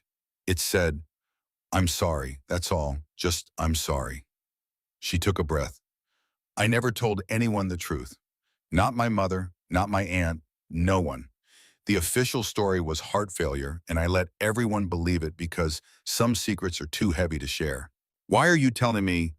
"Because if we're about to face the hardest thing either of us has ever faced, I don't want any secrets between us." "Not one." Caleb was silent for a long moment. Then he took her hands from his face and held them in his, and his grip was the steadiest thing she had ever felt. "Your father chose to run away," he said, "from his debts, from the consequences of what he'd done. That was his choice, and I'm sorry it happened to you." He squeezed her hands. "But you're not him, Eliza. You chose to stay. You chose to build. That's not the same thing. It's the opposite." She let out a breath she hadn't known she was holding. Something inside her chest, something that had been wound tight for a year since the afternoon she found her father in his study, loosened. Not completely. Wounds that deep don't heal in a single conversation. But enough to breathe. Enough to feel the first edge of a freedom she hadn't thought possible. "Stay tonight," Caleb said. "Too dangerous to ride back in the dark. Tomorrow we figure out what to do about Graves." Tomorrow, she agreed, but tomorrow came sooner than either of them expected. She was almost asleep in the small bedroom Caleb had given her when the sound of hoofbeats reached her through the thin cabin walls. Not distant this time. Close. Coming fast. She sat up in the dark, heart hammering.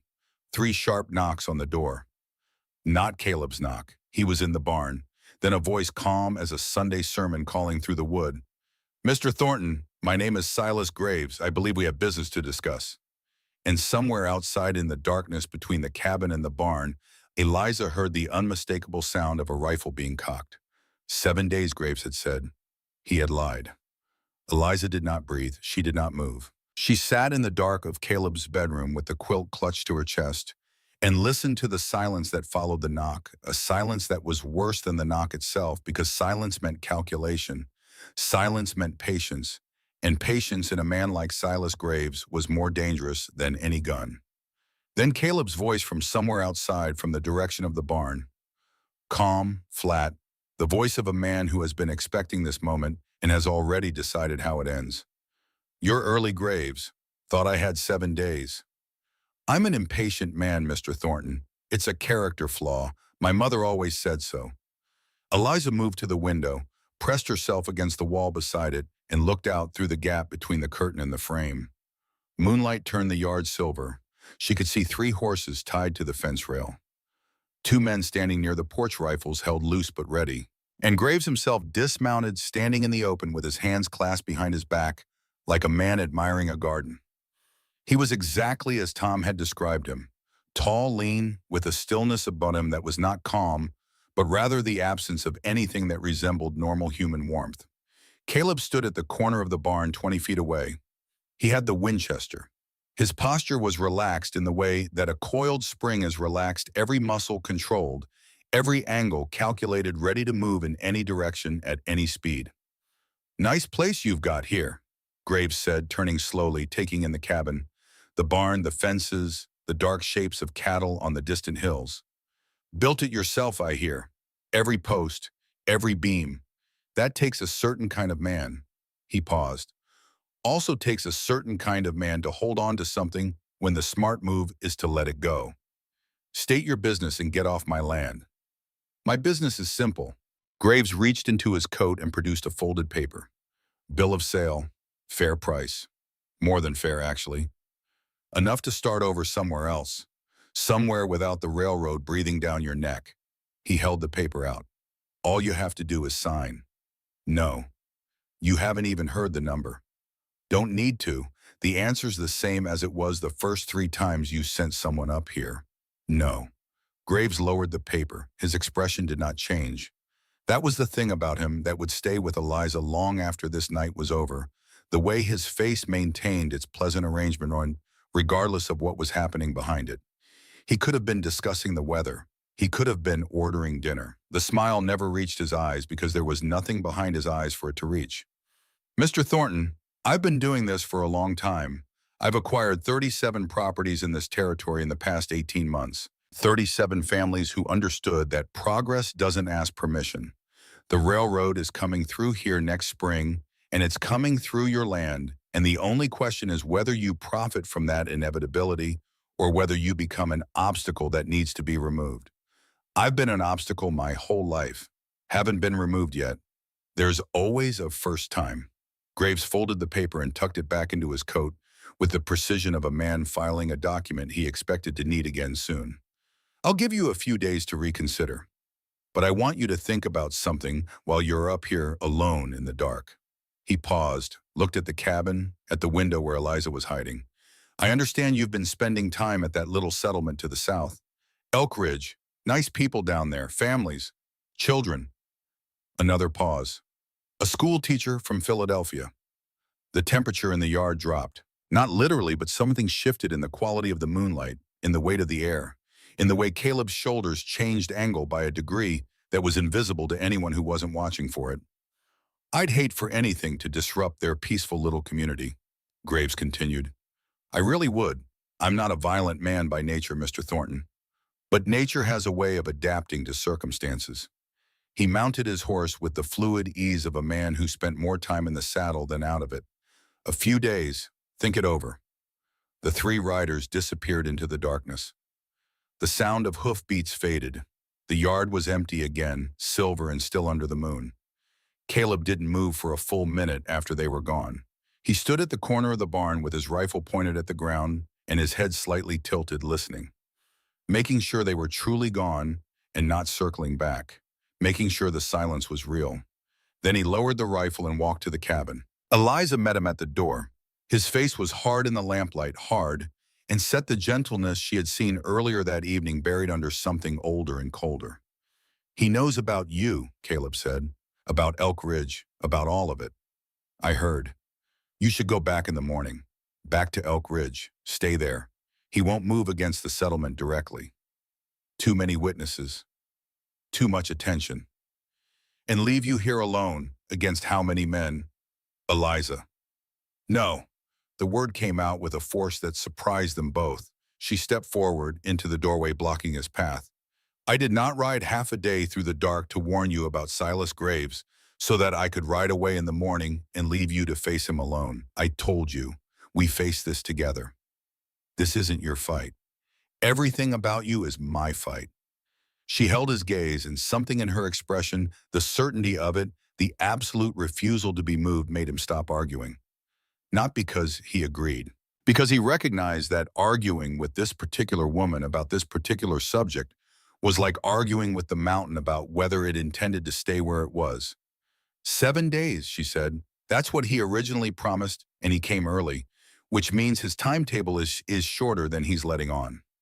We need help. We need a plan, and we need to go to Elk Ridge in the morning because those people down there are as much at risk as you are. Caleb looked at her for a long time.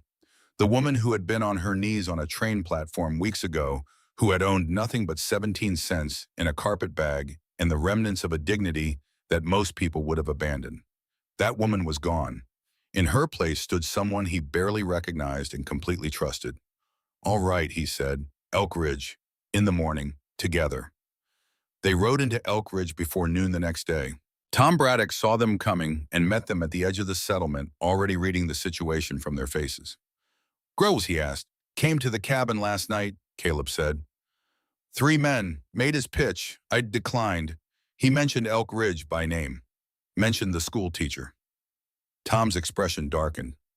Son of a. He's going to move fast.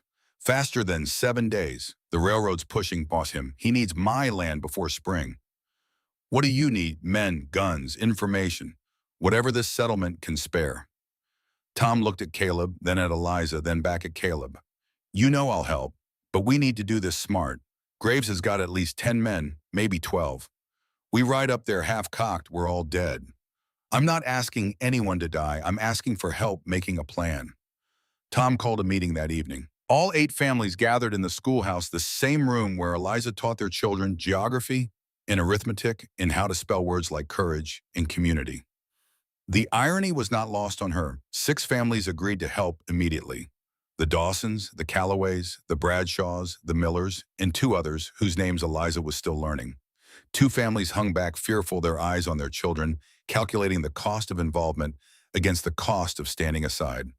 Eliza did not blame them. She understood fear. She had been intimate with it for most of the past year. "There's someone who might be able to help," Tom said, after the volunteers had been counted, and the weapons inventoried, a collection of hunting rifles, shotguns, and one ancient cavalry pistol that probably hadn't been fired since the war. "Man named Ezra Holt lives out past the Miller place. He's a former outlaw, used to ride with Graves years back before things got too rough even for him. If anyone knows where Graves operates out of, how many men he's got, what his patterns are, it's Ezra." "Can we trust him?" Caleb asked. "He's been straight for 5 years. Got a farm, keeps to himself. But he's got no love for Graves. The way I heard it, Graves killed a friend of Ezra's during one of those land grabs. That's what made him quit." "Bring him." Ezra Holt arrived the next morning. He was 55, weathered to leather, with pale blue eyes that had seen things they wished they hadn't, in a way of sitting in a chair that had suggested he was always calculating the fastest route to the nearest exit. He listened to Caleb's account of Graves's visit without expression. Then he leaned back and crossed his arms. "Graves runs his operation out of a cabin in the hills northeast of Helena, about a day's ride from here. 1 door, 2 windows. He keeps 8 to 10 men there at any given time, plus whoever he's got running errands in town." He paused. "Including Deputy Harlan Sykes." The name dropped into the room like a stone into still water. "Sykes," Caleb repeated. "The deputy. Badge and all." Ezra's mouth twisted. "Every ranch Graves has taken, Sykes signed the paperwork. Made it look legal. Bill of sale, transfer of deed, everything proper and official. Anybody who tried to complain found themselves talking to the very man who'd helped steal their land." He looked around the room at the assembled faces. "You can't fight Graves through the law. The law is on his payroll." Silence. Heavy, cold, the kind of silence that falls when a group of people realizes simultaneously that the ground they thought was solid has cracks running through it. "So what do we do?" Martha asked from the back of the room, her voice steady despite the fear visible in the set of her jaw. "We need evidence," Eliza said. Every head turned toward her. She was standing by the window, arms crossed, her teacher's posture, unconsciously asserting itself, the posture of a woman accustomed to being listened to when she spoke. "If Sykes is forging documents, there must be proof. Original deeds, copies of the false bills of sale, something that shows the discrepancy. If we can get that evidence to someone outside Graves's influence, a federal marshal, someone with jurisdiction above a county deputy, then the law works for us instead of against us." Ezra looked at her with an expression that shifted from dismissal to reassessment in the space of a breath. "There's a federal marshal in Virginia City, name of Crawford. Honest man, far as I know. If we could get him proof." "Do you have proof?" Another silence. Longer this time. Ezra uncrossed his arms and stared at the floor for a long time, and when he looked up, his eyes had changed. Something had shifted behind them. Some old calculation rebalanced, some fear weighed against some anger, and found wanting. "I might," he said slowly. "I kept things. From the old days. Papers Graves had Sykes draw up for the Henderson place and the Mortimer spread. I kept them because I knew someday Graves would go too far and somebody would need to prove it." He looked at Caleb. "They're at my farm, hidden under the floorboards in the barn." Hope entered the room like a change in the weather. Caleb felt it in the shift of posture around him, in the way people sat up straighter, in the way Tom's hand unclenched from the fist it had been making. "Then here's what we do," Caleb said. "Ezra gets the documents and rides to Virginia City. It's 20 miles. If he leaves tonight, he can be there by morning, and if Marshal Crawford moves fast, we could have federal authority here in 2, maybe 3 days." "And in the meantime," Tom asked. "In the meantime, we prepare. We fortify my cabin. Graves wants my land. He'll come to my land, and when he does, we'll be ready." "That's a lot of hope pinned on a 20-mile ride in a marshal we've never met," Tom said. Not arguing, just measuring. "You have a better idea." Tom looked at his wife. At his children visible through the schoolhouse window playing in the yard with the Dawson kids. At Eliza standing straight and certain by the window. At Caleb, who had spent 19 years avoiding every human connection available to him and was now standing in a schoolhouse asking his neighbors for help. "No," Tom said. "I don't. Let's do it." They worked through the night. Ezra left at dusk, riding hard toward Virginia City with the documents wrapped in oilskin and tucked inside his shirt. Caleb watched him go and tried not to think about all the ways this could fail. Ezra could be intercepted. The marshal could be slow. Graves could move before help arrived. 1,000 variables, 1,000 ways the plan could unravel. And at the center of all of it, one woman whose safety mattered to him more than his own life. The next 2 days were a blur of preparation.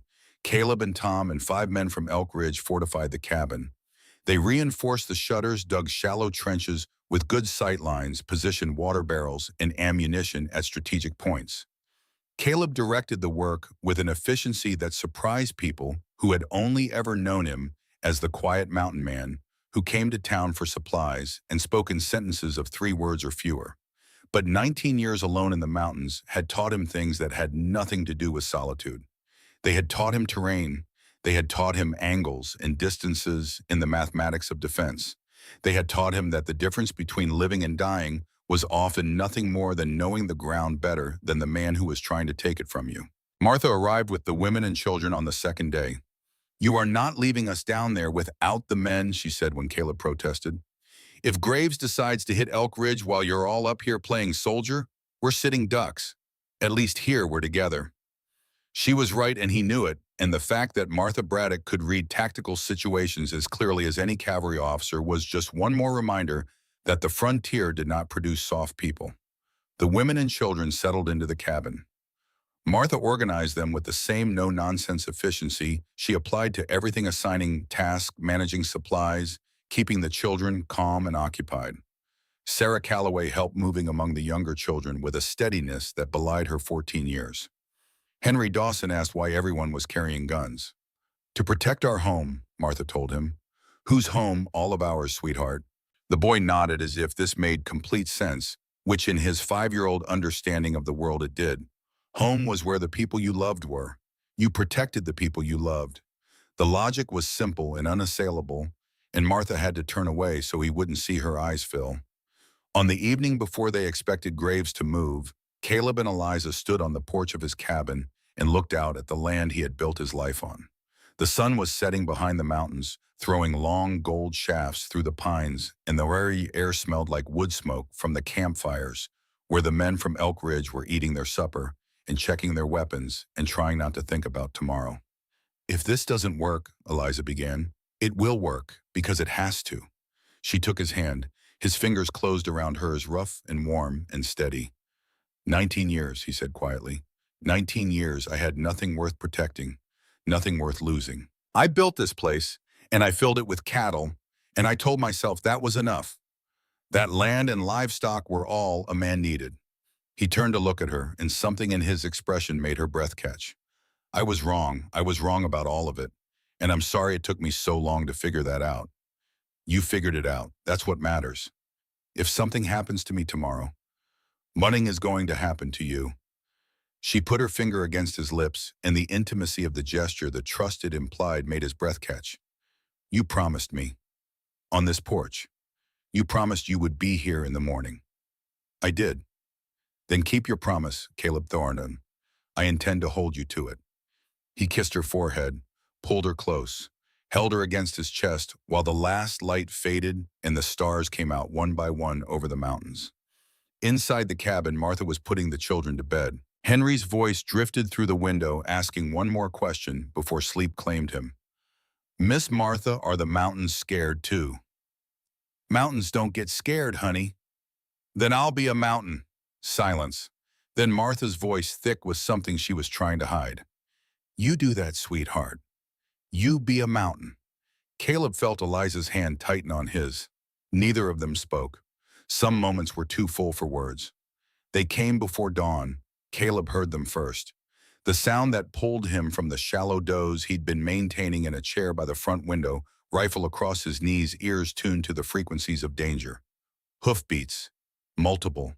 coming from the northeast from the direction of Helena, moving fast. He was on his feet and out the door before the sound had fully registered. "They're coming," he called, and the words moved through the camp like wind through grass. Men rose from bedrolls, reached for rifles, took their positions. Tom was at the barn, 2 men in the trenches, 2 more behind the water barrels. The riders came out of the pre-dawn gray like shadows solidifying. 6, 7, 8 of them spreading out as they approached, forming a loose semicircle around the cabin. Professional, organized. Not the random charge of angry men, but the coordinated movement of people who had done this before. The first shot came from the lead rider.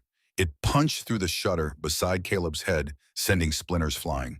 He returned fire from the window, the Winchester's report cracking through the still morning air, like the first word of a conversation that would be conducted entirely in gunpowder and lead. The world dissolved into noise and motion, muzzle flashes in the gray light, the whine of bullets passing through air, the thud of lead hitting wood. Tom's shotgun boomed from the barn, and one of the riders went sideways off his horse, hit the ground rolling, and did not get up. The 2 men in the trenches fired steadily, methodically the way Caleb had taught them, not wasting ammunition picking their shots. One of the riders threw a torch at the barn. It arced through the air, trailing sparks hit the wall, and caught immediately flames climbing the dry wood like something alive and hungry. Caleb swore. 18 months of work. Every beam cut and notched by hand. Burning again. But there was no time for grief. Not now. He fired again and another rider fell. The remaining attackers pulled back, wheeling their horses, retreating into the gray. The gunfire stuttered and stopped. Smoke drifted across the yard, mixing with the smoke from the burning barn. "They're pulling back," Tom called from behind the barn, moving away from the flames. "You hit 2, I got 1. The rest are running." Caleb scanned the yard. The pre-dawn light was growing, turning gray to blue, and in the improving visibility, he could see the shapes of fallen riders. The burning barn, the churned earth where hooves had torn up his yard. His arm throbbed where a bullet had grazed him in the first volley, a hot line of pain that he had been ignoring because there were more important things to attend to. "Is it over?" Eliza appeared in the doorway. She had stayed inside with Martha and the children, not because she was afraid, but because Martha had pointed out correctly that someone needed to keep 17 terrified children from running outside into gunfire. She had done this, Martha told him later, by sitting them in a circle and reading to them from the Dickens while bullets punched through the walls above their heads. Great Expectations, Chapter 14. The voice never wavered. "Is it over?" she asked again. Something was wrong. Caleb felt it before he understood it, the way an animal feels the change in pressure before a storm. The attack had been too easy. Too few men. Graves had 10, maybe 12, and he'd sent 8 for a frontal assault against a fortified position.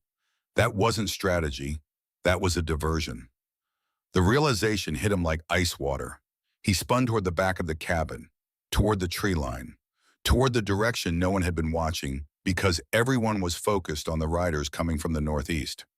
2 figures stood at the edge of the trees 30 yards from the back door of the cabin. One was Silas Graves' unarmed hands behind his back, that pleasant smile in place, as if he were arriving for a social call. The other was Deputy Harlan Sykes' badge, catching the first rays of sunrise, his pistol aimed at the back door, where Martha had been evacuating the children toward the root cellar. Martha stood frozen, Henry Dawson in her arms, Sarah Calloway behind her, with 3 smaller children clinging to her skirts. The root cellar door was open. They had been 10 seconds from safety. "Mr. Thornton," Graves's voice carried across the yard with the easy projection of a man accustomed to being heard. "I believe you have something of mine. My patience." Caleb came around the corner of the cabin. He stopped when he saw Sykes's gun aimed at Martha and the children. Everything in him went cold. Not the cold of fear, but the cold of absolute clarity, the cold that comes when the stakes become so high that emotion is a luxury you cannot afford. "Let them go, Graves. This is between you and me." It was between you and me. You made it about them when you dragged this whole settlement into your stubbornness. Graves shook his head with what looked like genuine regret. "I offered you money. Good money. More than this land is worth by any reasonable measure. And you said no. 3 times. 4 if we count last week. So now we do things the hard way." He gestured to Sykes, who cocked the pistol. Henry buried his face in Martha's neck. Sarah stepped in front of the younger children, shielding them with her body, and the courage of that gesture, a 14-year-old girl putting herself between a gun and the children she was supposed to be no different from, made something crack in Caleb's chest. "Put down the rifle," Graves said. "Sign the paper. Everyone walks away. Simple." Caleb looked at the rifle in his hands. He looked at Martha, whose face was white, but whose eyes were steady. He looked at Sarah, trembling but unmoving. He looked at Henry, whose small fists were clenched in Martha's collar. He set the rifle on the ground, slowly, deliberately, and raised his hands. "Good." Graves reached into his coat for the bill of sale. "Now we can." Eliza moved. She had come out the back door while everyone's attention was on Caleb. While Graves was making his speech and Sykes was holding his gun on the children, and the drama at the front of the cabin was pulling every eye in the wrong direction.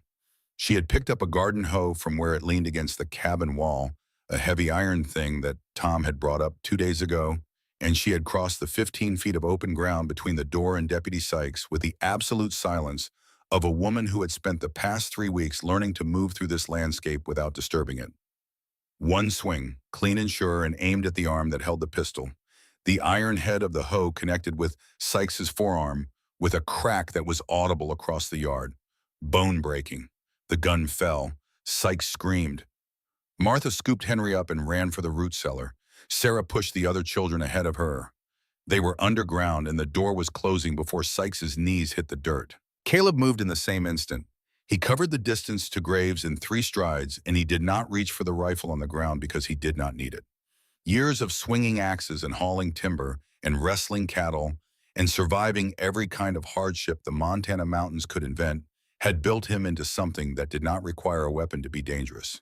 His fist connected with Graves' when with a sound like a tree branch snapping, and the tall man went backward, his pleasant smile finally gone, replaced by an expression of pure shock.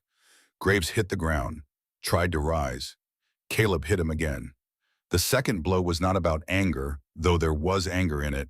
It was about ending this, about making certain that the man on the ground understood with absolute clarity that this particular mountain man, on this particular piece of land, surrounded by these particular people, was not going to be moved. Graves spat blood. His eyes were wide, but even now, even lying in the dirt with blood on his teeth, something calculating moved behind them. "You think this is over, the railroad will send someone else. You can't fight progress, Thornton. You're one man on one piece of land, and progress has more money and more men and more patience than you will ever." "I don't need to fight progress," Caleb said. He stood over Graves, breathing hard, his knuckles split his wounded arm, screaming, "I just need to fight you." And then from the east, from the direction of the rising sun, came the sound of hoofbeats. Not the chaotic rush of an attack, but the measured official cadence of riders who wanted to be heard, who wanted their approach to serve as announcement. Caleb looked up. The first thing he saw was the badge. Not a deputy star, but something larger, the shield of the United States Marshal Service, catching the sunrise and throwing it back in a blaze of gold. The second thing he saw was the face of the man wearing it, stern and weathered and carrying the particular expression of a federal officer who has ridden 20 miles through the night and is not in the mood for complications. The third thing he saw was Ezra Holt riding beside the marshal, looking exhausted and slightly smug and very much alive. "Ezra," Caleb's voice was hoarse, "told you I'd be useful." The old outlaw dismounted with the careful stiffness of a man who had pushed himself past the limits of his aging body and was going to feel it for a week. He reached into his shirt and pulled out the oilskin package. "Marshal Crawford meets Silas Graves. Those are the forged documents I told you about. Every phony bill of sale, every fake deed transfer, every piece of paper that Deputy Sykes over there signed to make robbery look legal." Sykes, still on his knees, cradling his broken arm, looked at the marshal and went gray. Graves on the ground looked at the oilskin package, and for the first time since Eliza had seen him, something genuine appeared on his face. Fear. Marshal Crawford dismounted. He was a tall man, silver-haired, with the unhurried manner of someone who had been enforcing federal law for long enough that very little surprised him anymore. He looked at Graves, he looked at Sykes, he looked at the burning barn and the fallen riders, and the garden hose still clutched in Eliza's hand, and the 20-some people who had emerged from various defensive positions around the property. Silas Graves, he said, you are under arrest on federal charges of fraud, land theft, arson, and conspiracy.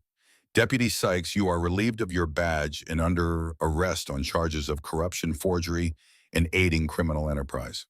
He looked at Caleb. You the property owner? Yes, sir. Hell of a morning you've had. Yes, sir. Crawford's deputies took Graves and Sykes into custody. The surviving attackers, those who hadn't fled into the hills, were rounded up and bound. The marshal worked with methodical efficiency, documenting evidence, taking statements, doing the slow, necessary work of turning chaos into order and violence into justice. When Graves was pulled to his feet and his hands tied behind his back, he looked at Caleb with an expression that had lost all its pleasantness and found something colder underneath. Then his eyes moved to Eliza, who stood beside Caleb with the hoe still in her hand and dust on her dress and her hair wild around her face. The school teacher, Graves said, I underestimated you. Eliza met his gaze without flinching. You underestimated everyone here. That's why you lost. Crawford pulled Caleb aside before his men rode out with the prisoners. You should know the railroad's not going to stop wanting that land. Graves was a tool. The people behind him have deeper pockets and longer memories. I know. You'll need to file a proper claim. Get your deed registered with the territorial office. Make it ironclad. I will. The marshal looked at him for a long moment. Then he looked at Eliza, who had finally put down the hoe and was kneeling beside Martha, checking on the children as they emerged from the root cellar, one by one, blinking in the morning light like small creatures coming out of hibernation. Henry Dawson was the first one out. He looked around the yard at the smoke and the horses and the tied-up men, and then he looked at Eliza and said, Miss Whitfield, are you a mountain too? Eliza laughed. It was wet and shaky and half a sob, but it was real. I'm trying to be Henry. You're doing a good job. Crawford smiled. It was a small smile, barely there, but it was the smile of a man who had seen the worst of humanity often enough to recognize and appreciate the best of it. You've got good people here, Mr. Thornton. Don't take that for granted. I won't, Caleb said. Not anymore. The days that followed were quiet in the way that days are quiet after a storm, not the absence of sound, but the presence of recovery. The community rebuilt. The barn went up again faster this time because every able hand in Elk Ridge came to help, men and women and children working from dawn to dusk, raising walls, hammering nails, turning wreckage into something new. Eliza worked alongside them. Her hands blistered. Her muscles ached. She learned to hold boards while Tom nailed them to mix whitewash, while Martha supervised to carry water and sort nails and do 100 things that her Philadelphia self would have considered impossible. She had never been happier. She had never been more herself. Caleb watched her from across the yard one evening as the last light faded and the new barn stood solid and tall against the sky, larger than the original, stronger, built by a community instead of a solitary man. You didn't have to do this, he said. You could have supervised from a distance and missed the chance to help build my own home. Eliza flexed her blistered fingers. Not a chance. He took her hand, gently turned it over, studied the raw spots. These hands were made for holding chalk, not hammers. These hands are made for whatever I need them to do. She met his eyes. That's something I learned out here. I'm not as delicate as I thought. No, hon. He pressed his lips to her palm. You are not delicate at all. You're the strongest person I know. That night, sitting on the porch of his cabin with the smell of new wood and the sound of crickets and the vast Montana sky spread above them like a promise, Caleb took her hand. Marry me. 2 words, no preamble, no speech, just 2 words that contained everything he had and everything he was and everything he wanted to become. Then he softened. I'm sorry, I don't know how to do this. I'm not good at. Try again, Eliza said, and she was smiling through tears. He took a breath. Eliza Whitfield. I don't know how to say beautiful things. I live on a mountain and talk to cattle more than people. I don't have a ring or flowers or anything except a bullet-scarred cabin and a herd of cows and 2 rough hands. He stopped, swallowed. But I have a heart, and it's been yours since the day I saw you on that train platform. So I'm asking, marry me, please. Yes. Then louder, laughing through tears so thick she could barely see. Yes, Caleb Thornton, yes. He kissed her, Soft this time. Slow. A kiss that was not desperate but certain, not hungry but full. The kiss of a man who had finally stopped running from the thing he wanted most and had found to his infinite surprise that it was not as terrifying as he had spent most of his life believing it would be. The wedding was held 2 weeks later in the building that served as both church and schoolhouse. The same room where Eliza taught fractions and geography and where on a different kind of morning she had read Dickens to 17 children while bullets flew overhead. Every seat was filled. The children sat in the front row in their cleanest clothes.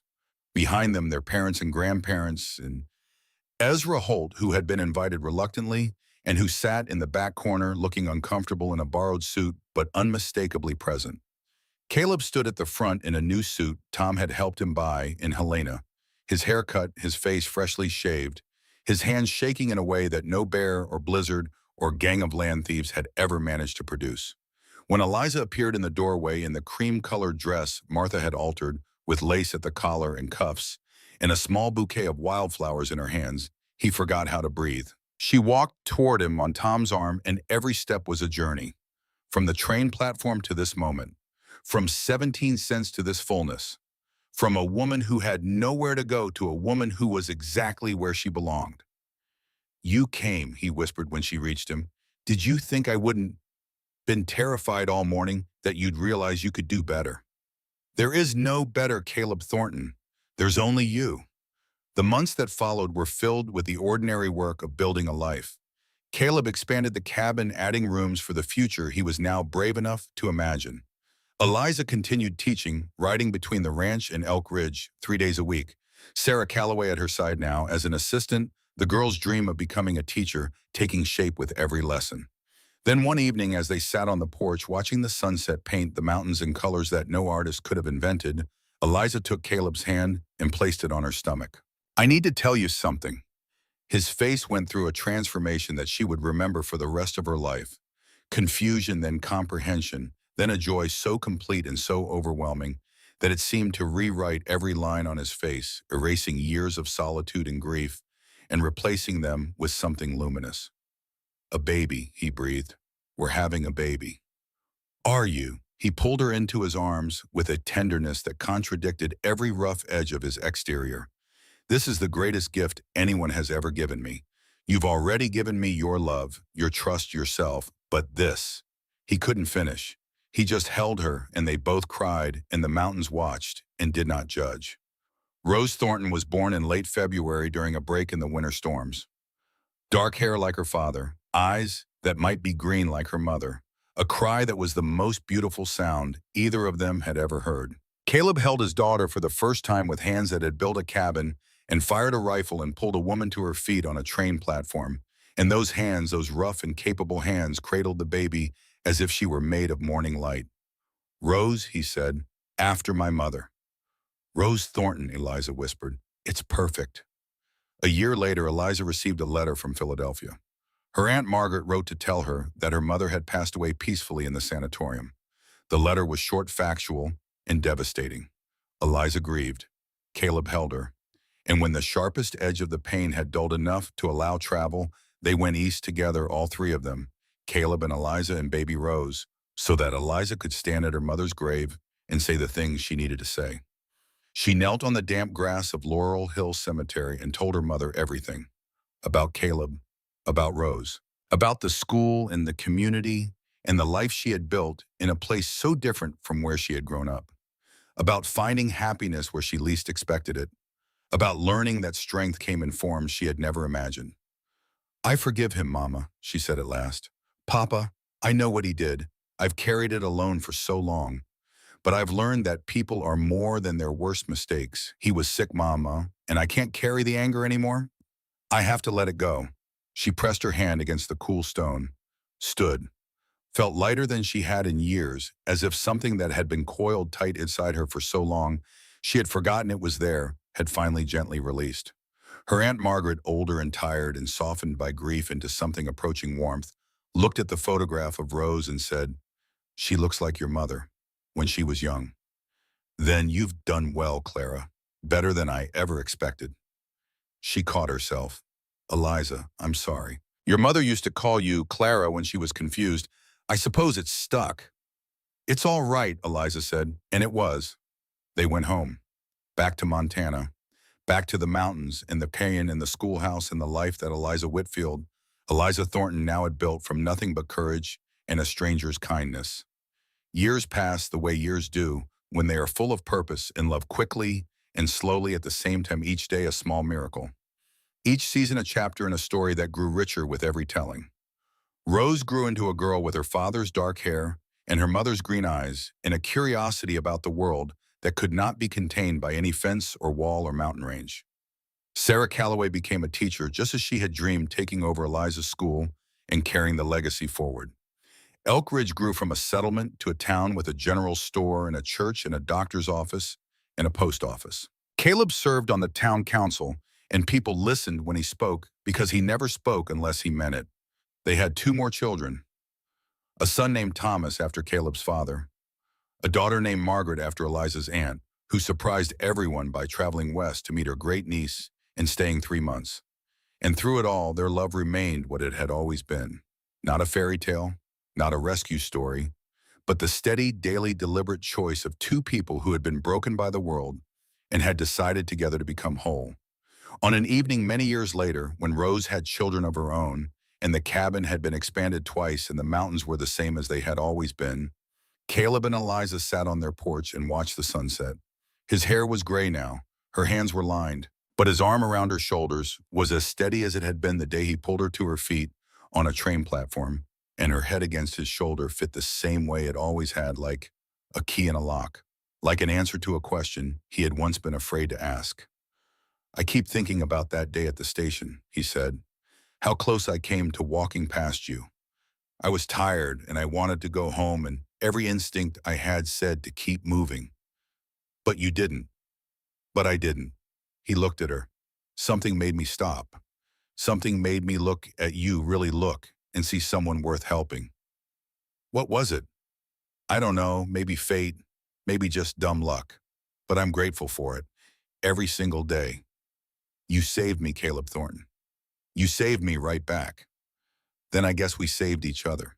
She leaned against him, listening to the sounds of the night, to the wind in the pines and the distant lowing of cattle, and somewhere inside the house the soft breathing of grandchildren, asleep in beds their grandfather had built with his own hands. And she thought about the woman she had been on that train platform, 26 years old with 17 cents and nothing else in the world. And she marveled at the distance between that woman and this one, between that moment and this one, between despair and joy. This is what I wanted, she said softly, when I got on that train in Philadelphia, when I agreed to marry a stranger and traveled 2,000 miles into the unknown. This is what I was looking for. Not just security or escape, but this, a life that means something, a love that lasts. And you found it. We found it. She looked up at him. Together. He kissed her. Soft and sweet and familiar, the way he had kissed her 10,000 times before. Each time meaning the same thing, and each time meaning something slightly different, because love is not a fixed point, but a living thing that grows and changes and deepens with every year and every hardship and every ordinary Tuesday afternoon. They sat there until the stars came out, until the sky was thick with them, until the Milky Way stretched across the darkness like a road that led from where they had been to where they were going. Behind them, their house. Around them, their land. Inside them, the knowledge that everything they had, everything they were, had begun with a single moment of courage. A choice to stop when it would have been easier to walk past. A choice to help when it would have been safer to look away. A choice to love when every lesson life had taught them said that love was a risk they could not afford. They had chosen it anyway, and it had changed everything. Because love is not something that happens to you. It is something you choose every single day, through every hardship and joy, through every moment of doubt and faith. It is a decision to believe that you deserve happiness, a commitment to fight for what matters, a willingness to take a chance on the unknown. Caleb chose Eliza on that September afternoon when he could have walked away. Eliza chose Caleb when she could have gone back to safety, and every day for the rest of their lives, they chose each other again. That is what made their love a story worth telling. Not fate, not luck, not destiny, choice, and it is never too late to choose a better way forward.